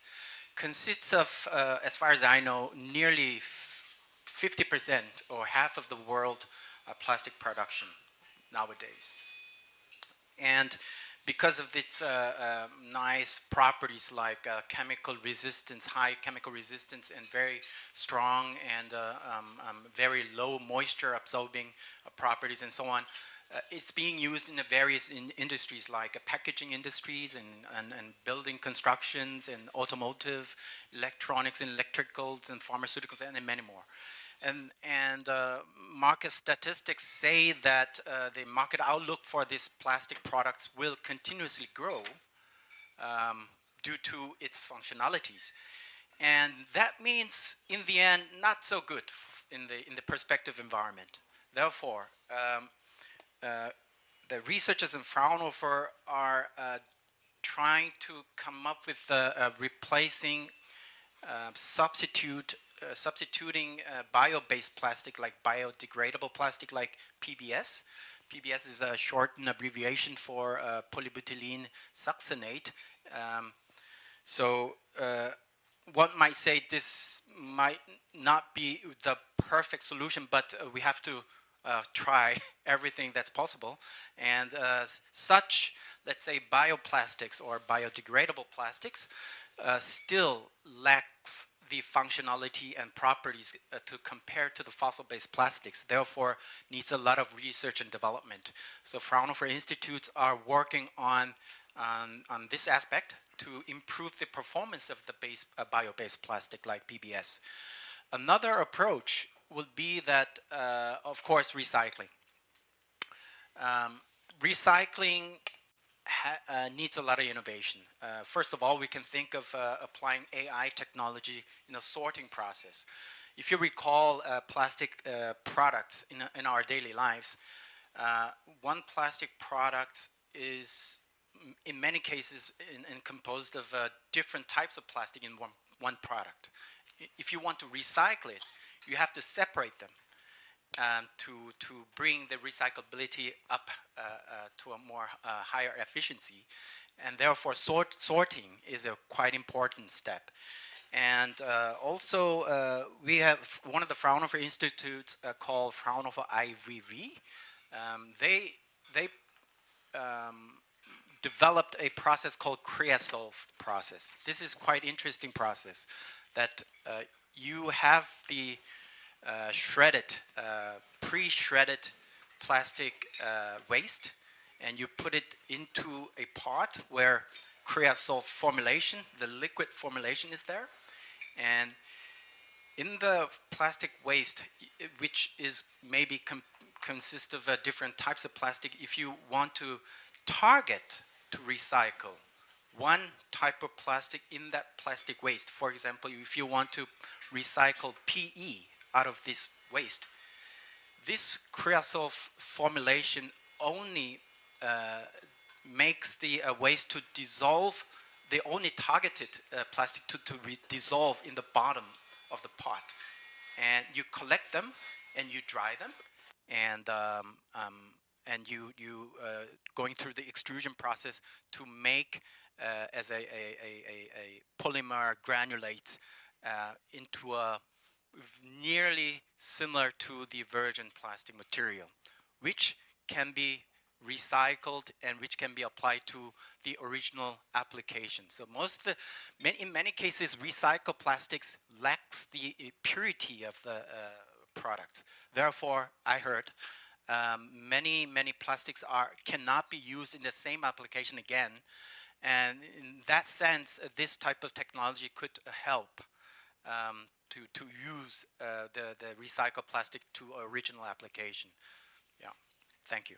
Yeah, thank you very much. You mentioned about the creosol process. It seems really interesting. And how about the cost for that technology? Yeah, it's a technology, so cost is still one of the issue that you have to bring it down. And depending on how large you want to build up the facility based on this process, the cost can vary. So I cannot really generalize the cost, but I can say that the Fraunhofer Institutes, they are really going towards to support the industry. So we're not really staying in the level of basic science. We have a mindset to support the industry. Therefore, the scientists in general in Fraunhofer are always thinking about the cost efficiency. Of course, industries or the companies may not satisfy the cost effectiveness of the technology 100%, but yeah, that's somewhat we are really thinking in mind. Yeah, okay, thank you very much. We'll come back to you in the second round of questions. Let's move to Mr.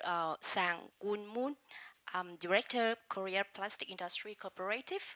One question for you is, what are the challenges, the key challenges faced by Korean plastic industry in addressing plastic pollution, and how is the cooperative supporting its member to adopt the more sustainable practices? Yes. 먼저 플라스틱. Yes, first of all, the plastic industry, well, it's very inappropriate, I think, to talk about pollution using the single word plastic industry, because the plastic industry is quite diverse. There are companies that make plastic materials, there are plastic product manufacturers, there are those who collect the plastic waste, and also the recyclers. So all of their approaches are quite different, and the solutions of each entity to resolve the plastic issue might be different.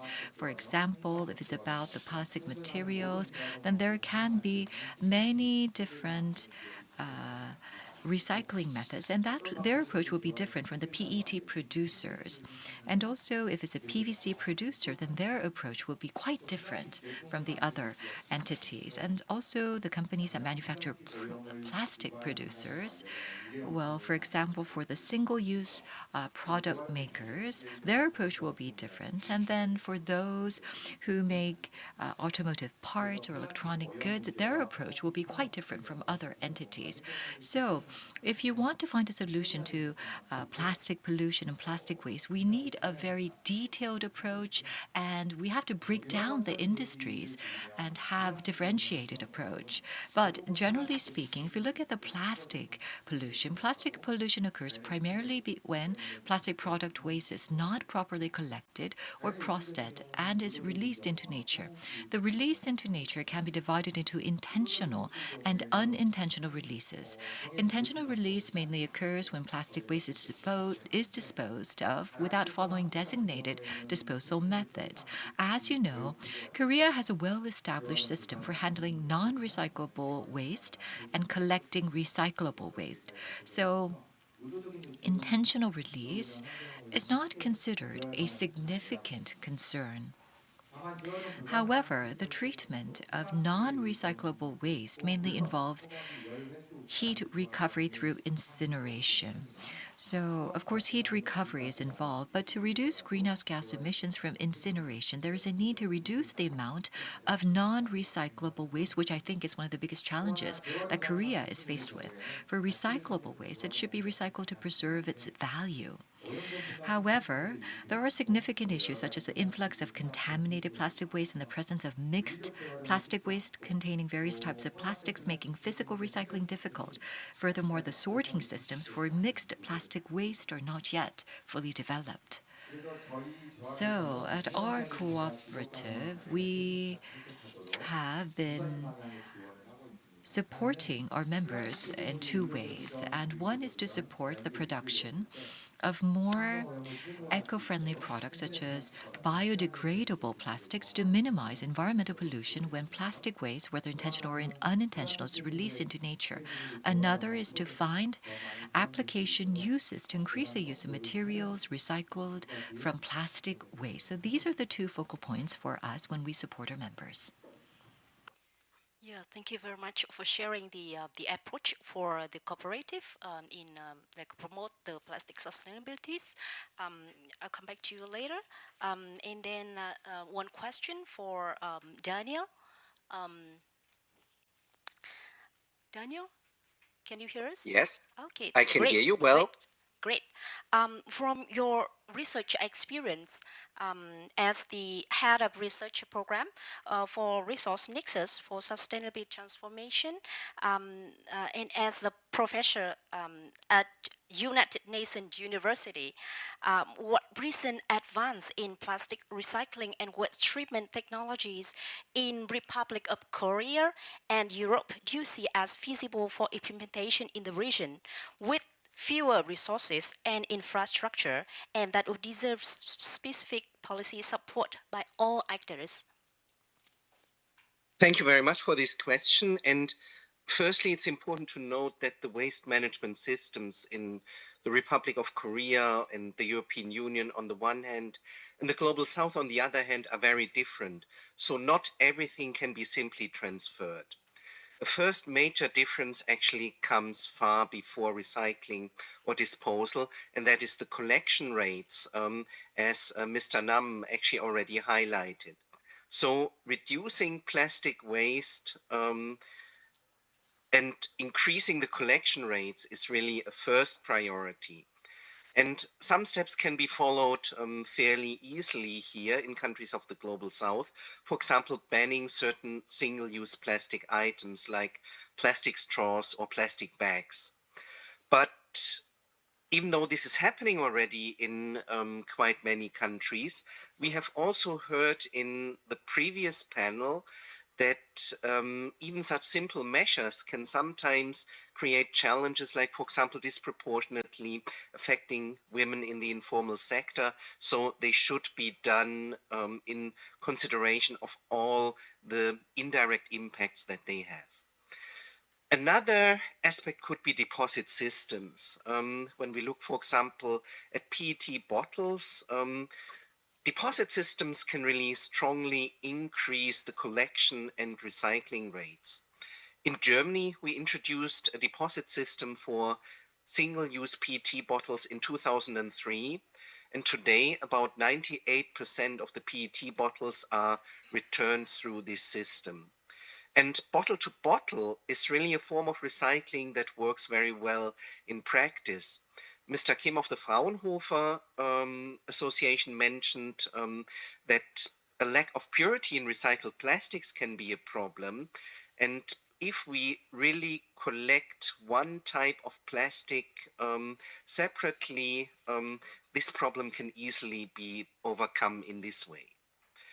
Now, when it comes to recycling, the situation is a little bit more difficult, and it depends on the country, like the size of the country, the level of development, and especially the existing structures in the waste management sector. Mr. Kim mentioned that sorting is an important aspect, and this can either be done by the consumer when the waste is collected, or it can be done in an automated way, like we, for example, do in Germany. For the recycling, we have different options. At the moment, mechanical recycling is still the state of the art, and it's, I would say, fairly easy to implement. Thermal recycling, that was mentioned, or energetic recycling, burning for energy recovery, is not the very best solution as material is lost. And I would say it's not the best way for an advanced country like Korea and Germany, but it is still better than having plastic waste polluting the environment or simply incinerating plastic waste without energy production. So if there is no alternative, this can really be considered. Chemical recycling is something that is now advancing in the Republic of Korea and in Europe, but at this moment I would say it's not really ready for a large-scale implementation in the global south, but this might of course change sometime in the future once the technologies are more advanced and more standardized. Yeah, thank you very much for the answer. I heard that you mentioned about the PET bottle recycling rate in Germany can reach out to 98% with the deposit return scheme. So, do you think that the deposit system can be applicable for the global south or even in Korea? I'm not sure about the application of the DIS system. Yes, I would say it can always be considered as one option. The 98% that I mentioned is the collection rate. I think the recycling rate is slightly lower, 95, 96%, as a small amount of material in the end is found not to be suitable for recycling if maybe a bottle is too dirty or the condition is too poor. But today you can buy drinks where on the bottle it will tell you the content of recycled material, which in the future will be mandatory to have a recycled content in bottles in the European Union in single-use plastic bottles. And I think it is at least one option that can be considered in countries where a lot of drinks, for example, are sold in single-use plastic bottles. Yeah, okay, thank you, Daniel, for your clarification. Let's move to Gofar from Indonesia, from a pollution and urban justice campaigner. One question for you: what are the challenges from local context faced by your institution on plastic waste, and what approaches have your organization found most effective for educating and engaging the community on reducing plastic waste, and how do you measure the impact of those activities? Thank you, Ms. Andang. And firstly, I would like to say thank you for this opportunity that German's embassy in Seoul and, of course, United Nations Development Program in Seoul Policy Centers invite us to speak on behalf of non-profit organizations. Maybe we will have a different perspective in some part, but I think we have a similar alignment that we need to solving the problems with plastic pollutions. So as we know that plastic pollution is related with the triple planetary crisis that the General Secretary of United Nations always mentioning. The first one is climate change, and the second one is the pollutions, and the last one is loss of biodiversity. And we talk like the plastic pollution is linking with the climate change, linking with the pollutions, of course, and linking with the loss of biodiversity issues. So that's the big problems we are having now. And as the global south countries, developing countries, Indonesia has a unique challenging. I will mentioning specifically in the three major challenge. The first ones, I think it's related with what the panelists before mentioning, like there is the numbers of waste that generating in Indonesia, it's year by year always increasing. I would like to mention in 2022, during the COVID periods, we are generating more than 68 millions waste. And you can imagine 80% from the numbers of waste is plastic waste. And next year, in 2023, when there is an economic recovery effort, the amount of waste is increased 2 millions. So it's 70 millions waste. And the numbers of plastic waste is also increased 19% or 1% the increasing numbers of the plastic waste. And that's the current problems. It's linking with the what happens with the industrial things. We have EPR regulations, but there is no commitment, strong commitment. It's actually mandatory obligations, but the practical since 2019 is still it's a voluntary mechanism. So that's why we still are producing lots of single-use plastics, lots of sachet packaging, and so on and so on. That's why the numbers of plastic waste is increased. And then I would like to move with the second major issues that we are faced. Like there is a lots of policy on EPR. We also introducing single-use plastic banning. Now it's happens in more than 100 municipalities, but again, there is a problems with the implementations, and there is a limitation on the subject on the regulations. It's banning on the three kind of the plastic, single-use plastic, plastic bag, the first one, polystyrene or styrofoam, and then straw. So there is a limitations, and there is no national regulations to dealing with all kind of the single-use plastic. And then we also have EPR regulations, the mandatory, like I mentioned before, for the three sectors of industries. The first one is manufacturers, retailers, and food and beverage industrial services. But yeah, actually it's obligations. It's mandatory. By 2030, we need to eliminating like 30% plastic reductions by the initiative from the industries. And the last one, I think, it's similar with the what happens in the developing countries. Inadequate waste management infrastructures.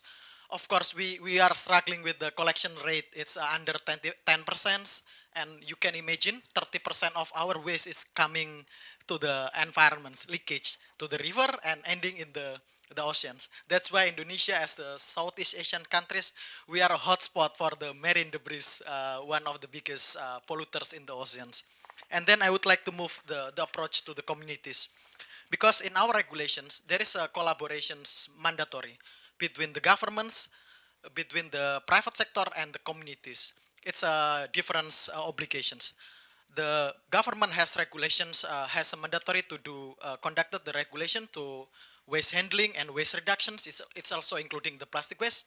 And the private sector, they have specific obligations to changing the packaging, to the use of the materials, and to do some thing that's sustainable, like recycling, product designing, alternative delivery system. And the communities that you mentioned before, we are working as the civil society with our national alliances, Alliance for Zero Waste Indonesia. It's also part of the National Plastic Action Partnership. So we try to do three levels of the approach. The first one, of course, the raising the awareness, because the plastic problem linking with the health issue, linking with the environmental issue, and linking with the economic issue due to the lack of the infrastructure and lack of the budget to do something like that. And then we also moving with the behavior change to be collective change, with some kind of the national campaigning on plastic-free July, and then we do some capacity building with the social enterprises to introducing the zero waste refill system, and what Daniel mentioned before, deposit system, reuse system, and something like that. And the last but not least, I think we need to develop supporting system to encouraging the reuse as the main narrative as part of the circular economic system. Because the government's last year's releasing the circular economy roadmap action plan, I think it's a good opportunity for us to encouraging more participation from the private sector to do that. And the measurement on the measures, I think there is two kind of the measurements. The first one is the quantity.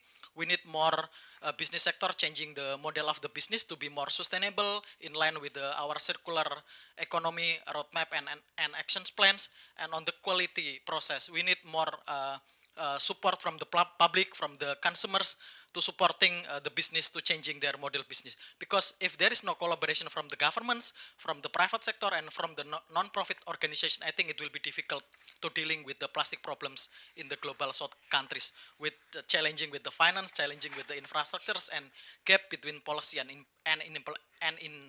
implementations. Thank you. Sorry. Well, thank you very much for sharing a lot of knowledge and experience when working and approaching the behavior change and awareness raising to reduce plastic pollution from perspective of NGO in global south country in Indonesia. Yeah, we'll come back to you. And then let's move to the question for Dennis. How can private sector, because you come from a private company, so how private sector innovation in plastic sustainability can support broader goals such as the circular economy and zero waste targets, especially in markets with limited regulatory support? And if possible, could you please provide us with several examples? Thank you for me being here. Very insightful. I gotta keep my line in here because I already had a lot of inspiration from other things said here. So first of all, talking about the circular economy, let's just think about it that this the sector is already very well developed. There's a lot of innovation. There's a lot of innovation progressing in there. Motivated by the private sector, which is again motivated by, for example, regulatory obligations they have to comply with, but also cost factors. Looking into a precise example, for example, here in Korea, in the food industry, a food producer can pack his products into single-use materials or into reusable materials distributed to the shops. The big difference is that the reusable materials will be returned to his factory and stay in the cycle to at least for a longer period of time, instead of the single-use materials being distributed to the recipient, who needs to take care of the waste management and dispose them on his own, and they are basically out of the initial cycle. Right, so this is actually working quite well in Korea, but this definitely needs the basis of a certain and decent infrastructure and reliable infrastructure, which is in the obligation of the regulatory body of the respective market. So without that, it makes it very less economic to actually implement such cycles, right? So therefore, the temptation by the private sector to use single-use materials is actually quite high. This can be controlled. For example, in Germany, we have the German Packing Act, which results into an extended producer responsibility. So this means that the recipient of packaging material has the right to return it to the vendor or even to the supplier. And then again, it's his cost-related obligation to handle the waste and put it into the waste management system, which is again related with cost. So there is at some point the break-even point where it makes sense for the producer or for the vendor to use reusable material. You can see it here. Coupang is a very good example. Also with the, if you buy foods from Coupang, they will be either shipped in styrofoam, which is one way basically because you just put it to waste, or you have the cooling bags, which are recycled, not recycled, but reused all the time, right? Looking at zero waste and the correlation between how markets with high regulations and markets with low regulatory support can support each other is that the markets with low regulatory support actually benefit from the more developed markets, for the simple reason because the private sector is motivated due to cost pressure, which is implemented partially also by regulations and competition, to be innovative and proceed in this area and generate, for example, also alternative packing materials like biodegradable, what we already heard earlier today, or establish respective cycles for reusable products. Hello? Thank you very much. We understand, and it is really noted that the importance of regulatory support for driving the change, and it's really important for business sector to promote the circular economy and zero waste approach. Let's move the second round of questions and come back to Joe. What research streams for plastic management should be prioritized by research institutions, and what type of policy would best support and accompany such research? Thank you for the question. Like I emphasized earlier in the first question, there is no one solution for all type of situation. So I think it will be quite important that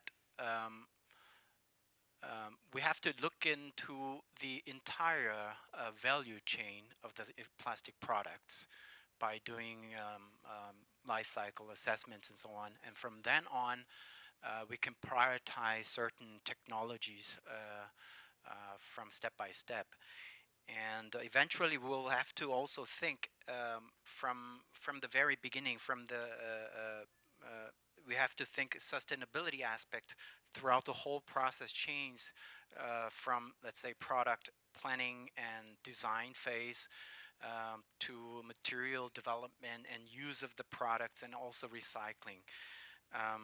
And also, if you are developing a new technology, we'll also have to take into account how this will actually be economically viable in the market. So we have to think about the business model of the new technologies as well.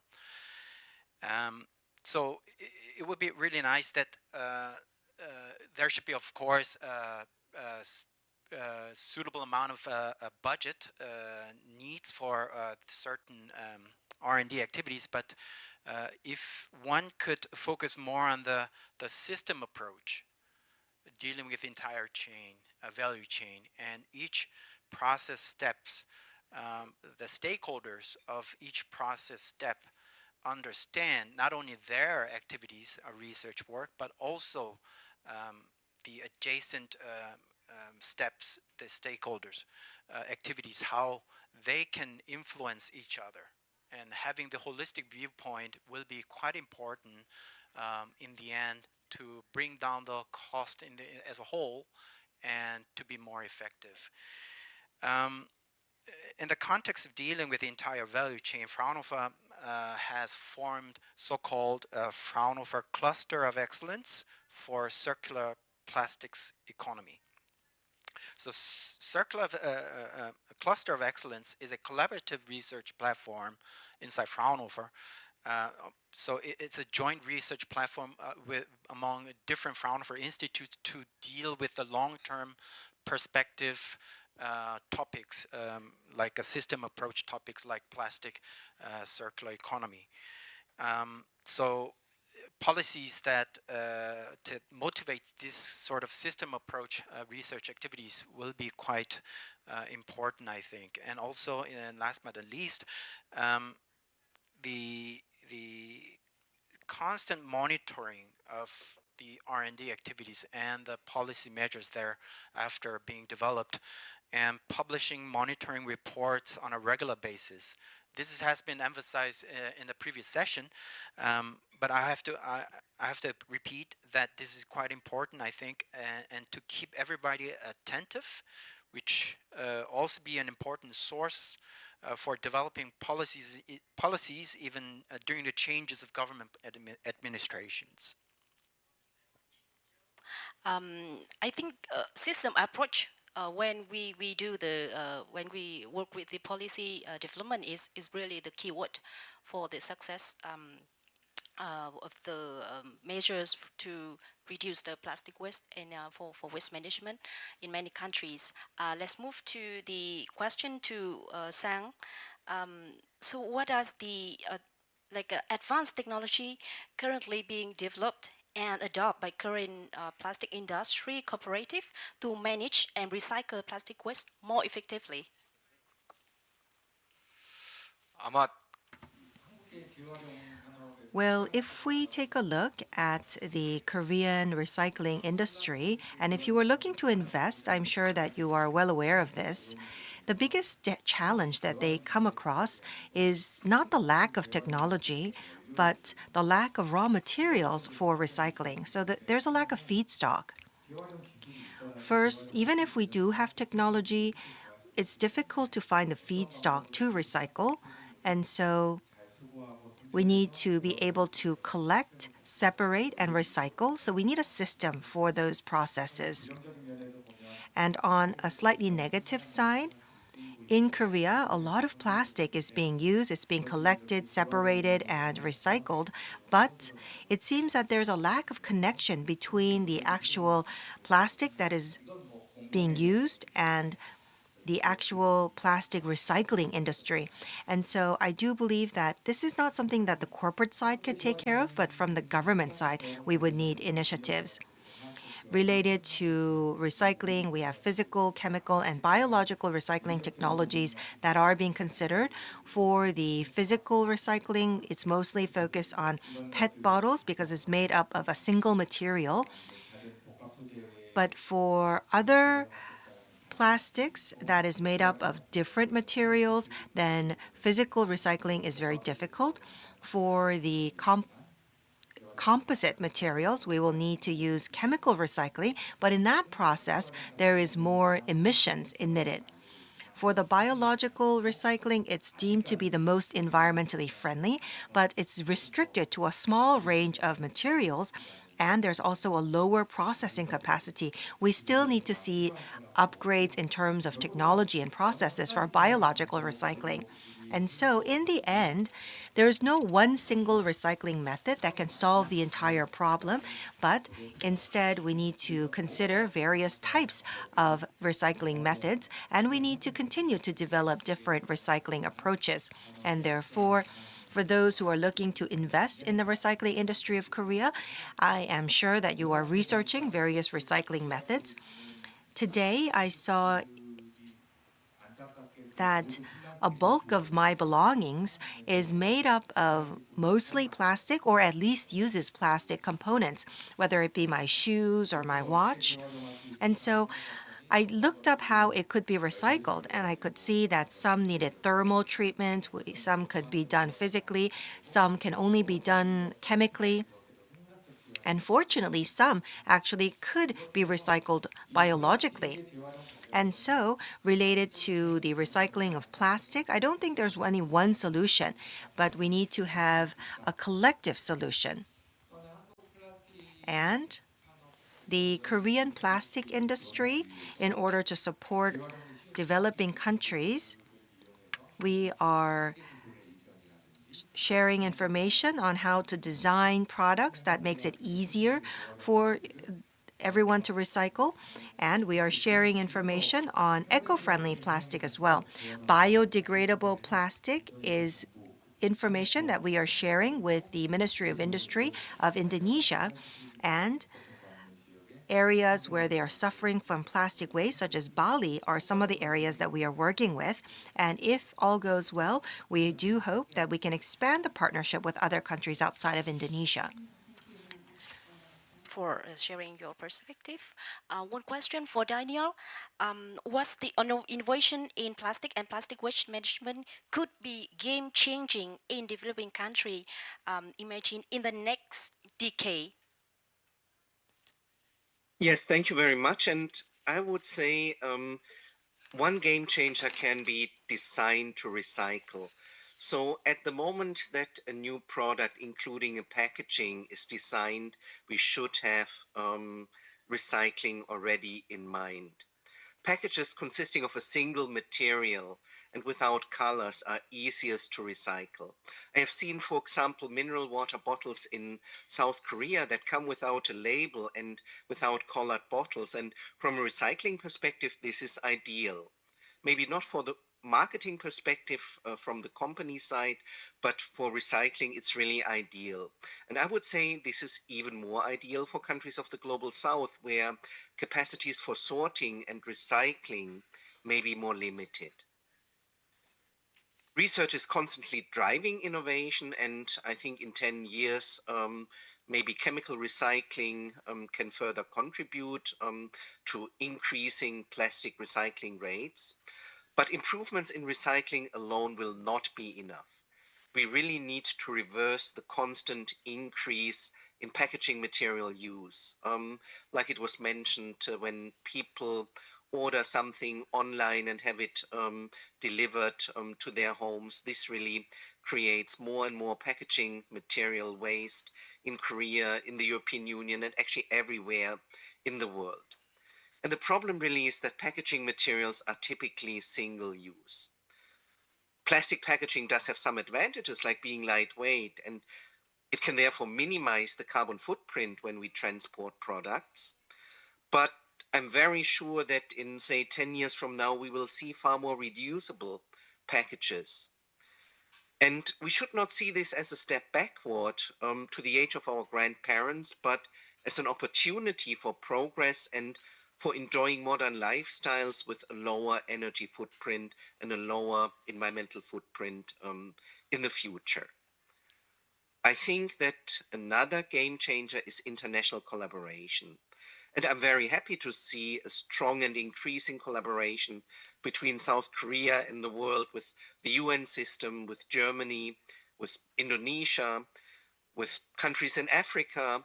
So we are happy as United Nations University to collaborate, for example, with Korea Environment Corporation, where in our projects we have brought together experts from academia, from environmental governance, from industry, from waste management and the recycling sector to develop solutions for better plastic waste management in Korea and the European Union.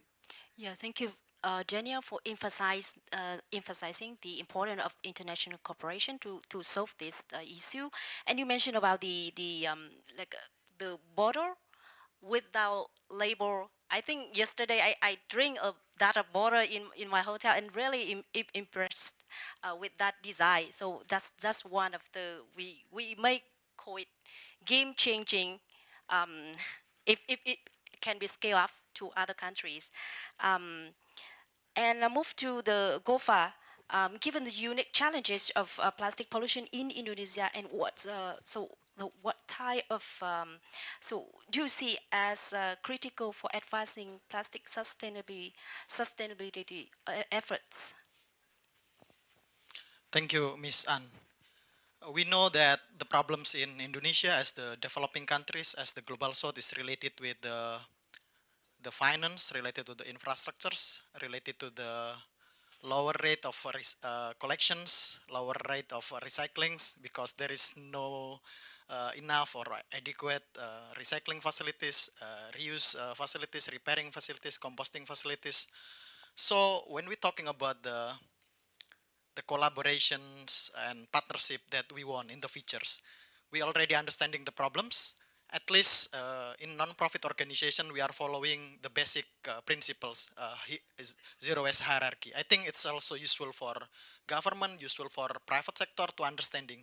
Our priority is preventing plastic waste and then reducing plastic waste. And the last one, I think, thinking about how to dealing with the plastic waste.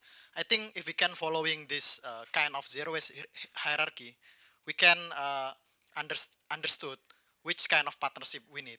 At least we need to technical facilities, we need capacity building, we need support investment, and so on and so on. Lots of investment coming in Indonesia with the GIZ initiative, for example. NGO also promoting zero waste cities as small scale solutions, promoting reuse economy as the alternative, opposing the linear economy that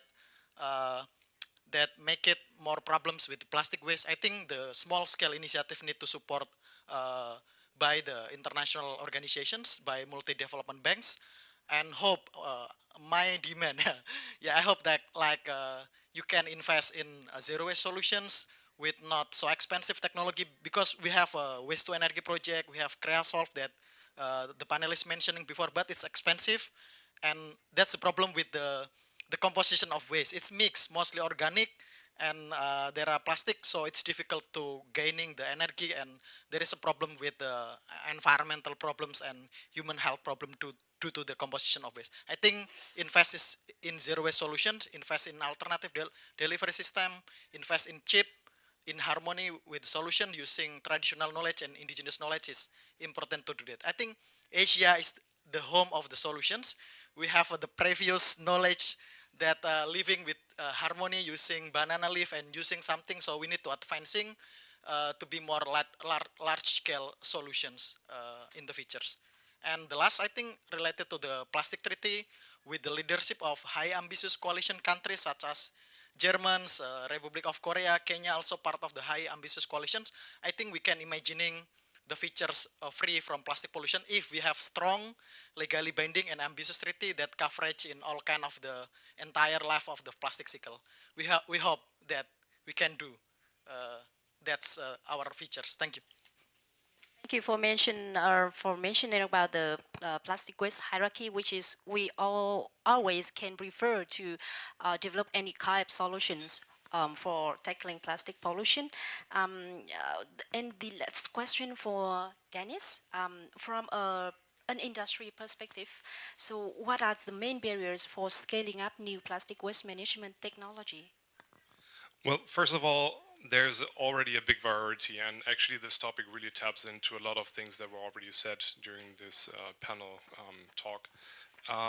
There's already a big variety of technology on the market, from very basic systems, mechanical, thermal, or chemical recycling. We as Riekemann also invest into this sector by offering very sophisticated pyrolysis processes which uses plastic waste to return it into pyrolysis oil, which can be used as a sort of fuel at the end of the day. So we recover that back. But the biggest challenge have been mentioned here by multiple stakeholders, which is interesting for multiple. I mean, I'm from the private sector, but we have governmental, we have educational, we have NGO represented here. But you can somehow, when you pay attention to the details, there is a lot of overlapping issues with plastic recycling. And that makes it difficult for us as from an industry perspective and the technologies, and that's the variety of plastic waste. The mix of plastic waste, because all those technologies are very dependent to have a clean infeed of raw materials. So that means PET. That's why in Germany, where we have an incentive to returning PET bottles where they came from and have them very isolated as a waste, is so successful, because you only have that one material, right?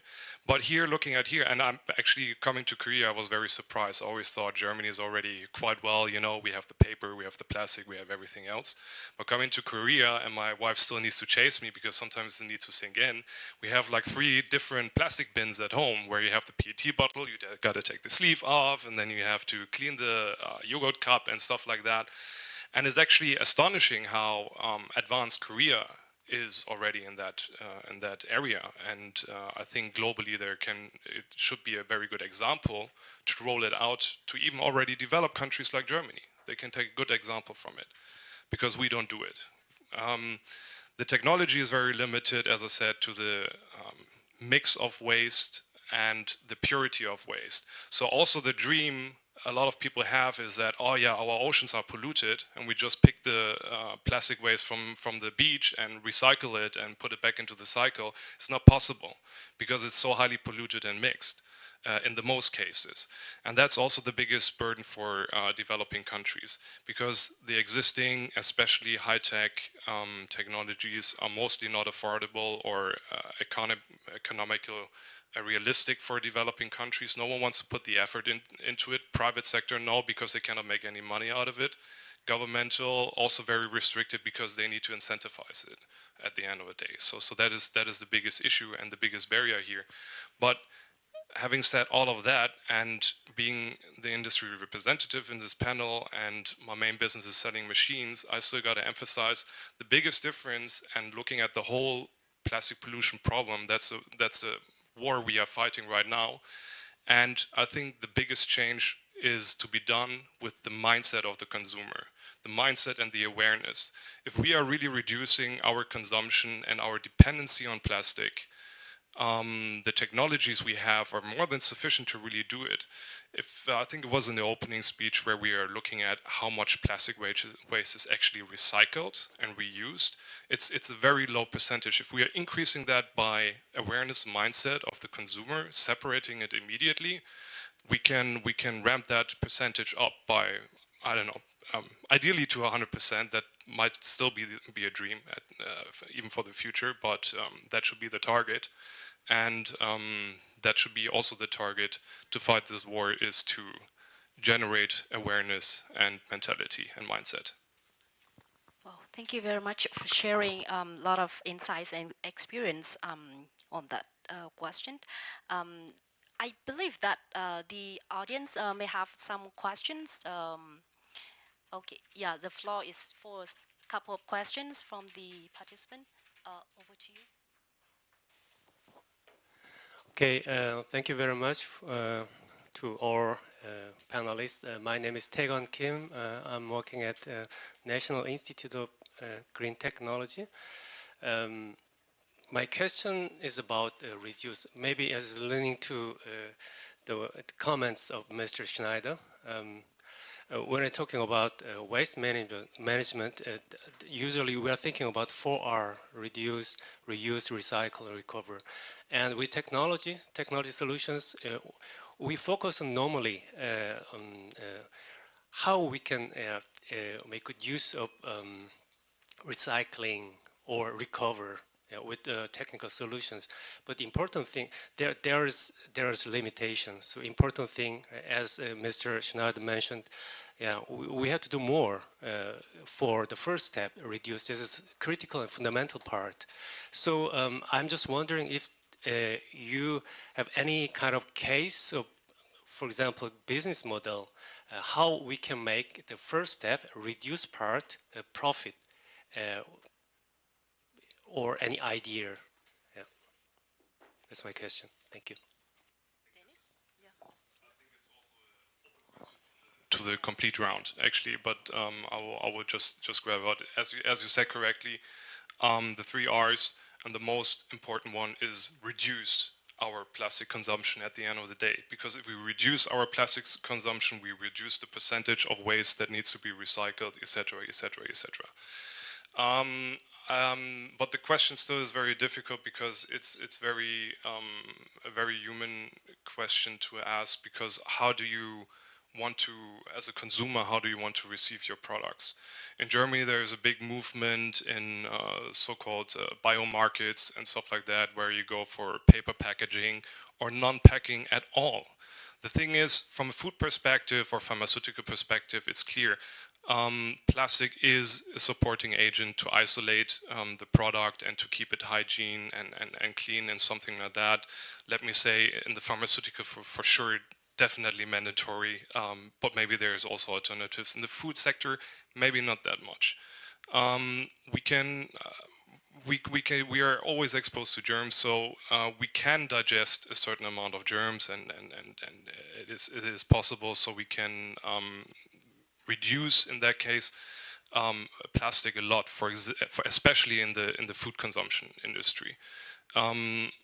I'm always shocked when sometimes I go into the supermarket and see that an item is triple packed, for example. So you have cookies, which are in a plastic tray, which are wrapped in an individual plastic tray. So it's 20 crackers, and then it's 10 in one plastic. And then that one is again consolidated in a 20 pieces pack. So you have 3 packings. So why? Why do we need that? You know, it's for consumer convenience, also marketing purposes, securing the product for sure. Also at certain. So there is a lot of variables in that case playing into the game. But I think if we scale down our convenience as a consumer, I think it will also be much beneficiary to reduce this big R at the end of the day. I hope that put some. Thank you, Daniel. Any other questions?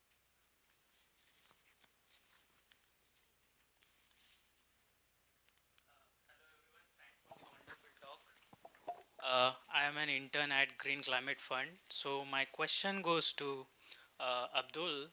When I was listening to your campaigning journeys and work for Indonesia, I was kind of wondering, like given the unique challenges to Indonesia, like huge coastline and increasing consumption rates with the tourism, what do you think, like how the traditional knowledge and indigenous knowledge is kind of really going to impact just alone without the scientific research and development?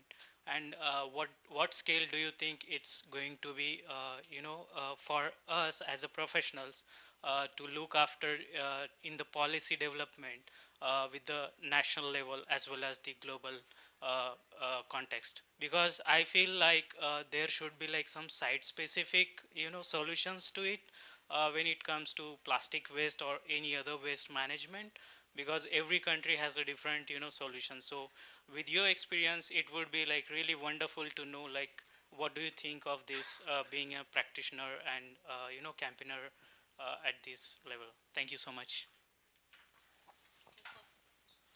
Thanks for the questions. So when I talk about integrated local knowledge, local wisdom, and indigenous knowledge related to the solutions from the communities, from the peoples, we already have experience on that. When the governments try to introducing single-use plastic banning with three kind of plastics, plastic bags, polystyrene or styrofoam, and straw. So some of the local government, it's in the municipality levels, in the cities and in the regency. So we have more than 100 cities, 100 municipalities. It's also including two big provinces, in Bali province, one of the biggest area for tourism, and then Jakarta as the capital of Indonesia. Some of the local governments try to integrating. When we banning some things, when we banning plastic bags, we need to introducing the alternative. It can be paper, it can be bio-based plastic bag. In some regency, in some cities, for example, in Borneo, one of the biggest area for Dayak peoples, Dayak tribes is the biggest indigenous peoples in Kalimantan. So the local government tried to introducing alternative using the previous one that they know. I mean, bag, a shopping bag from the kind of the leaves is specific that they already using that in the era before plastic. So the local knowledge, the local wisdom, traditional knowledge, maybe it's working for alternative packaging. In Java Island that I live there, previously we packaging the snacks using banana leaves, using another kind of the leaves. We can do for small scale solutions, small shop for examples. But I do agree with your question or your statement. For small or for a bigger scale, we need to integrating with the kind of the technology. But we need to be also aware with the like. I mean, cost-intensive technology, like I mentioning before, we have a 12 waste-to-energy project, but now they only operating to waste-to-energy project, for example, because there is no money for operational costs. There is a problems with the air pollutions. There is a problem with the kind of the waste because it mixed with 50 until 60% organic waste. So the numbers of electricity is not similar with the planning, like 10 megawatt for the planning, but actually it's only 1 megawatt for the electricity. So I do agree, like indigenous knowledge, local wisdom can be a good solutions for alternative, back from the basic, back to the nature's things. But for dealing with the huge problem with the plastic waste, we have 12 millions per year plastic waste, as I mentioned before. So we need to solving with the close the tap, reducing the plastic waste, preventing and changing plastic packaging, product design. That also part of the core obligation in the plastic treaty. So we hope again the plastic treaty can coverage all kind of the plastic production reductions, talking about the changing in the plastic packaging, product designing, the circularity of the materials, and also integrating just transition. We can use technology as the transitions process, but also need to integrating local wisdom and traditional knowledge. Sorry for taking a long time. Thank you. Thank you, Gofar. Maybe one last question, please. Hi, colleagues. Thank you so much. This is Definitely not planned. I didn't know there was an intern here as well, but I'm also from the Green Climate Fund, the world's largest dedicated fund for climate finance, headquartered here in South Korea. I want to say thank you. This has been really insightful. The Green Climate Fund does not necessarily directly finances any projects in recycling. That's why I'm here. I wanted to hear you speak. I wanted to gain some experience. The only thing that I may add to my thanks is a little note and perhaps a little question on the aspect that I think is missing from this conversation. I tell you a little bit about the struggle that we have as a funder, as a climate funder, is that we're struggling a lot with the fact that we have not enough evidence. We need to be evidence-based. We have limited, finite amount of money. We have a finite planet. So we need to be really, really intentional about where we're investing. And that is a big issue. We're really struggling with knowing what are the impacts that we're envisaging with our projects, what are the impacts that we are after, and what is the evidence that's there on the table in order to get there. And I really liked the heading, and I had a complete different, I must be honest, I had a complete different idea of what would happen here in this discussion. So to me, we have done a lot of research. So I had the independent evaluation unit there at the Green Climate Fund, the think tank, so to speak, of the Green Climate Fund. What we're thinking about at the moment is we're looking at global evidence reviews to understand what works and what doesn't in different contexts. And there's 3 learnings that we have. One is we really need to be catalytic. We have no more time to just finance random things. We really need to be catalytic. We need to promote a shift in paradigm. And a shift in paradigm is with technology, but not only with technology. Innovation is not only an innovation in technology. The second thing is we need an enabling environment. So I was really happy to see this morning the discussion about policies. Policies are absolute key, but again, we need to understand how they're working, how they're bringing the impact that we're needed. And with that comes a little bit of remorse in the sense that I wanted to ask you, here the panelists that are here, are we there yet? Do we understand what sort of impacts we're after with the technologies that we promote? Do we have enough evidence out there?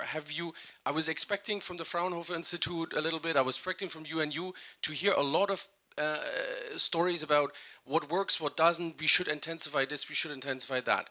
I was just want to bring it back to the entire panel if you have any thoughts on this. Thank you very much. Well, thank you very much for raising the interesting point about the evidence, the important evidence to make decision for investment. So, any panelists want to give any feedback or any comments? Dennis? The thing here is it's a very big topic, and time restrictions to 1 hour and the clock ticking down there. We got to keep it very compressed and short, and definitely it's a very complex topics, and other people are talking about it for days, forever, and so on. I think that's sad, and then compromising a little bit on or compressing a little bit on your questions. First of all, I think data is there. Data is there. It's the thing is, to whom is it available, and who understands the data, right? I mean, there's just yesterday I saw a very interesting report on microplastic impact on our bodies. That is, as already said, women are actually more affected by than men, which was very interesting. That microplastic really tends to stick to the brain. Primarily and stuff like that, so there's a lot of information about it, but I think it's available for everyone, but the interest simply is not there. I think maybe now that's a very personal opinion, because its convenience is over the actual interest of an individual to see the conflict we are in. We are putting our convenience as a lifestyle over our health, because we are using those products, and supporting the increase of plastic waste, right? So I think that is also where I said, there needs to be more awareness, especially also in developing countries, to see what are they actually doing by throwing away a small plastic sachet yeah, I'm just one person doing one small piece. But imagine in Indonesia is 250 million, right, population. Imagine 250 million people throwing one sachet on the street. Then it accumulates, and that's over a lot of countries. So having lost track on the, on the rest of the questions, maybe you can just add. I don't know. Did that help you with your question a little bit? I think data is there. It needs to be focused. It needs to be spread it out much more for awareness, and then I think also you guys will have a much easier job to see, okay, where do you put it into, and also private entities who are pushing a lot in this sector and putting private money onto the table, but I think it's a combination of also governmental institution and private sector to do the necessary investment and push those innovations further and further and further, right? So I think that's the same thing. You see it in the EV industry that if you really put an effort into it, focus into it, and make from a custom solution to a solution which is available for the spectrum that reduces the prices in the actual technology, and that's, I think, also the same thing that needs to happen for plastic recycling. But the actual awareness and the topic of we are in trouble with all of this waste we are generating is very young, and unfortunately, I think for the humans, the pain needs to grow much more. And the urgency needs to grow much more, that we really realize as an individual also to make the change. Thank you, Daniel. Thank you, Dennis. I think, Daniel, you want to add something? Yes, thank you very much. And I think it's a very important question to ask.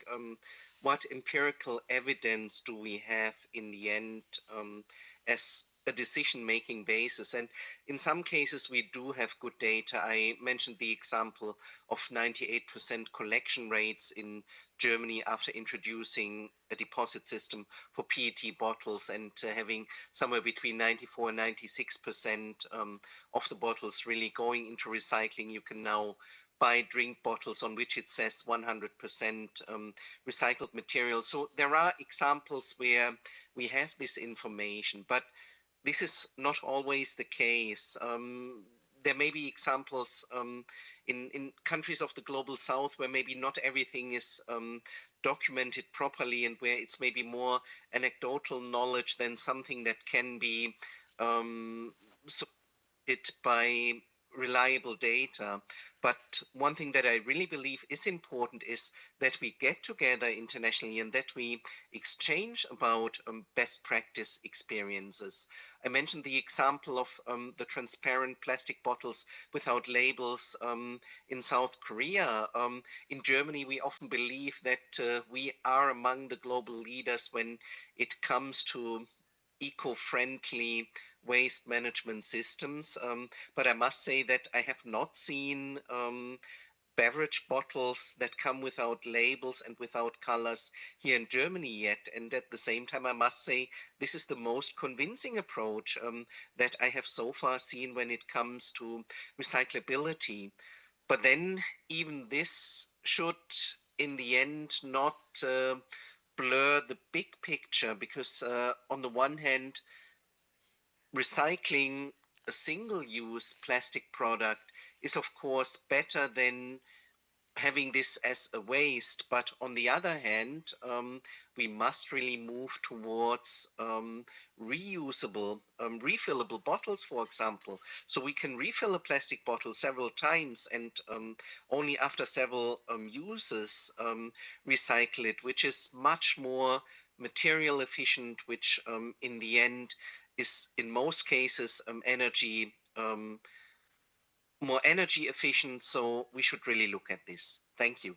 Yeah, thank you, Daniel. So, Joe, just one. Should be brief.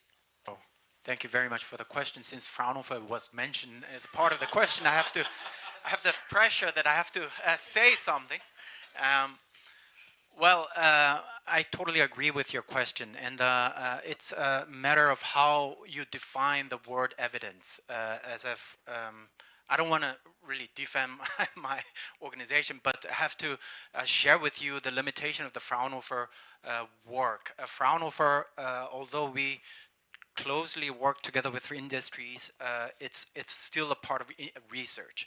So after research work, it's the industry's part of the action. They develop the product solution and upscaling and mass production and introduce that in the market. So how that product actually, solution actually works in the market and what kind of evidence that produces, it's unfortunately out of our scope. However, I think that question relates to one idea of formulating, let's say, government-funded research programs, like if government funds a R&D project, maybe one party in a consortium deals with the project management, can also do the project investigation, how these research results can be actually be commercialized and introduced in the market, how the market results or the behaviors or the responses from the consumers of the market is actually being influenced by such R&D activities. I think that's a good approach that in terms of policy, when science and technology policy can can be related. Yeah, thank you. Thank you, Joe, for the feedback. And I think time is over, and then it's time for conclude the panel session. Thank you very much, all the panelists, for joining and sharing your experience and valuable knowledge on the topic. And thank you all the audience for your patience, for your time to joining this discussion. And I believe that we'll still continue the conversation about the topic and at Busan or in other forums. Thank you very much.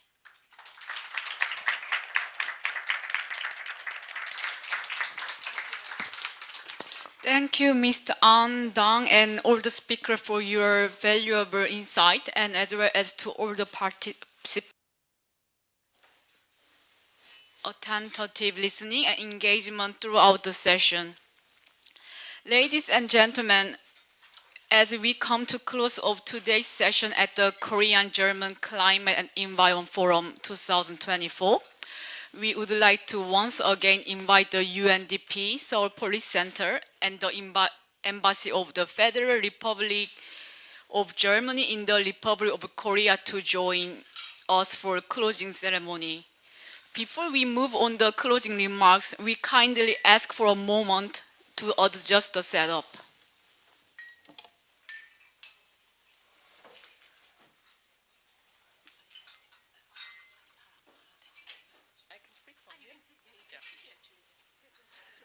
Maybe in the interest of time, it's okay to speak from here. So, honorable guests, distinguished speakers, dear colleagues and friends, as we come to the close of today's Korean-German Climate and Environment Forum 2024, allow me again to extend my heartfelt gratitude to each one of you, our moderators, our MC, panelists and participants, all of you for your active engagement, very thoughtful insights, and commitment to tackling the urgent issue of plastic pollution. Today's forum has been a great platform for exchanging ideas, sharing best practices, and most importantly, reinforcing our collective responsibility to address one of the defining environmental challenges of our time.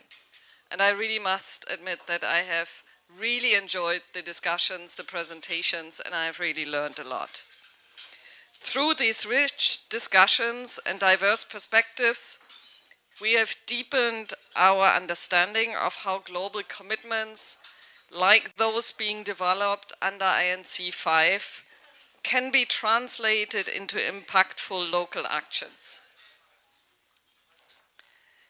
In the morning, we heard about strategies for adapting global frameworks to local contexts. Whether it was Korea's volume-based waste fee system and extended producer responsibility, or Germany's innovations in promoting reusable products and reducing single-use plastics, all of these examples highlight the transformative potential of well-designed policies and the need for thorough implementation. But we were also reminded that each country, each city, and each community faces unique challenges. And as such, the adaptability and scalability of solutions and their alignment with local realities, but also the critical role of international cooperation together with innovative technology and knowledge exchange remain key to effective implementation. And just now, we turned our focus to the future, exploring cutting-edge technologies and innovations in plastic waste management. From advances in material science to sustainable production and recycling techniques, we saw how science and innovation are not just enablers, but essential pillars of the solutions we seek. This is particularly critical for developing countries where the integration of affordable, scalable, and effective technologies can play a crucial role in achieving plastic sustainability.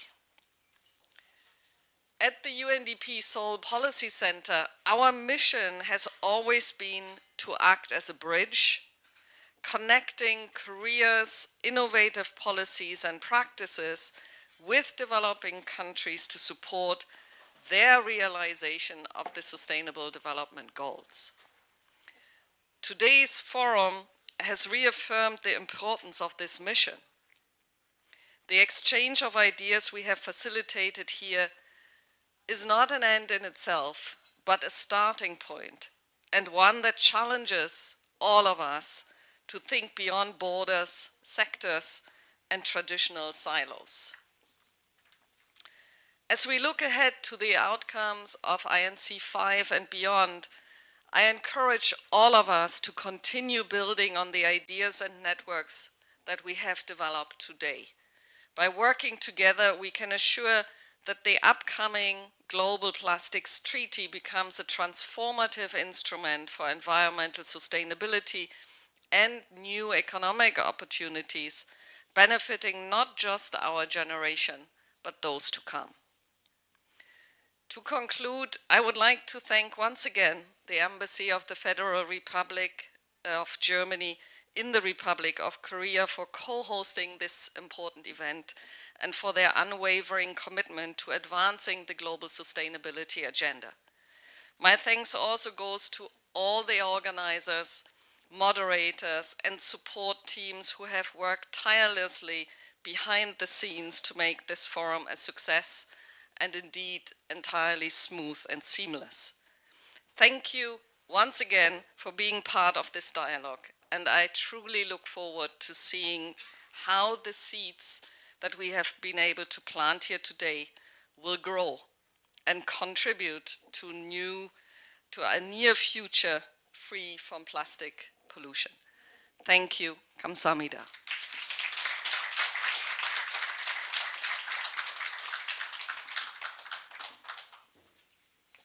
Thank you, Anne, for your remark. And now I invite Deputy Ambassador Weissert. Well, thank you very much. I think this was an excellent discussion. I want to use this opportunity to thank our co-organizers. The team from the UNDP Seoul Policy Center was really incredible. Thank you for your support. I want to thank all the panelists and moderators and of course all the participants. My special thanks goes to Mr. Carter in Germany, who got up at 3:45 in the morning in order to participate here. That reserves our respect. I think our discussion was both strategic and very practical. We heard a lot about the role of Korea and also about Germany in this. Just as a reminder, I mean, Germany has very active companies with an international footprint in the field of plastic recycling. Remondis and Alba are some of the names. Also in our development cooperation, this is an issue. I've just done some research. Also in Asia, I was very happy to hear that you mentioned GIZ. And so also in Asia, we are active with projects in China, India, the Philippines, Thailand, Vietnam, Indonesia, but also developing countries like, developed countries like Singapore and Japan. And I'm especially happy that this conference was a sustainable one. You've seen this green seal up there. I think even though we have tried to be very sustainable, one didn't notice it. I think the conference went very well. We had everything we needed. And I think we'll continue at the end of this conference in doing so. We have decided that the catering will be vegetarian, so low CO2, low methane, low plastic. And I hope you will not be disappointed. We have also decided that we will not have the goodie bags, which we very often have in Korea. And sometimes there's a lot of plastic in them and only to find its way into the garbage bin. So I ask for your understanding. I hope that over lunch you have excellent discussions. Thank you very much for coming. I think it was a very successful event. Thank you very much.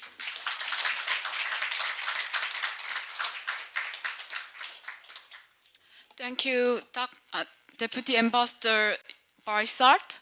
Now, as we wrap up, I would like to extend our heartfelt thanks to all the distinguished guests, speakers, and participants for your contribution and engagement.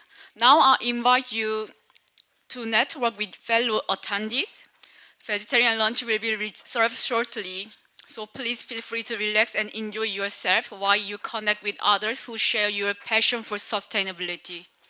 Before you leave, we kindly ask all to return your name tags, help us reduce single-use plastic in the spirit we all share today. Thank you for joining us today. We look forward to seeing you future events. Thank you.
you.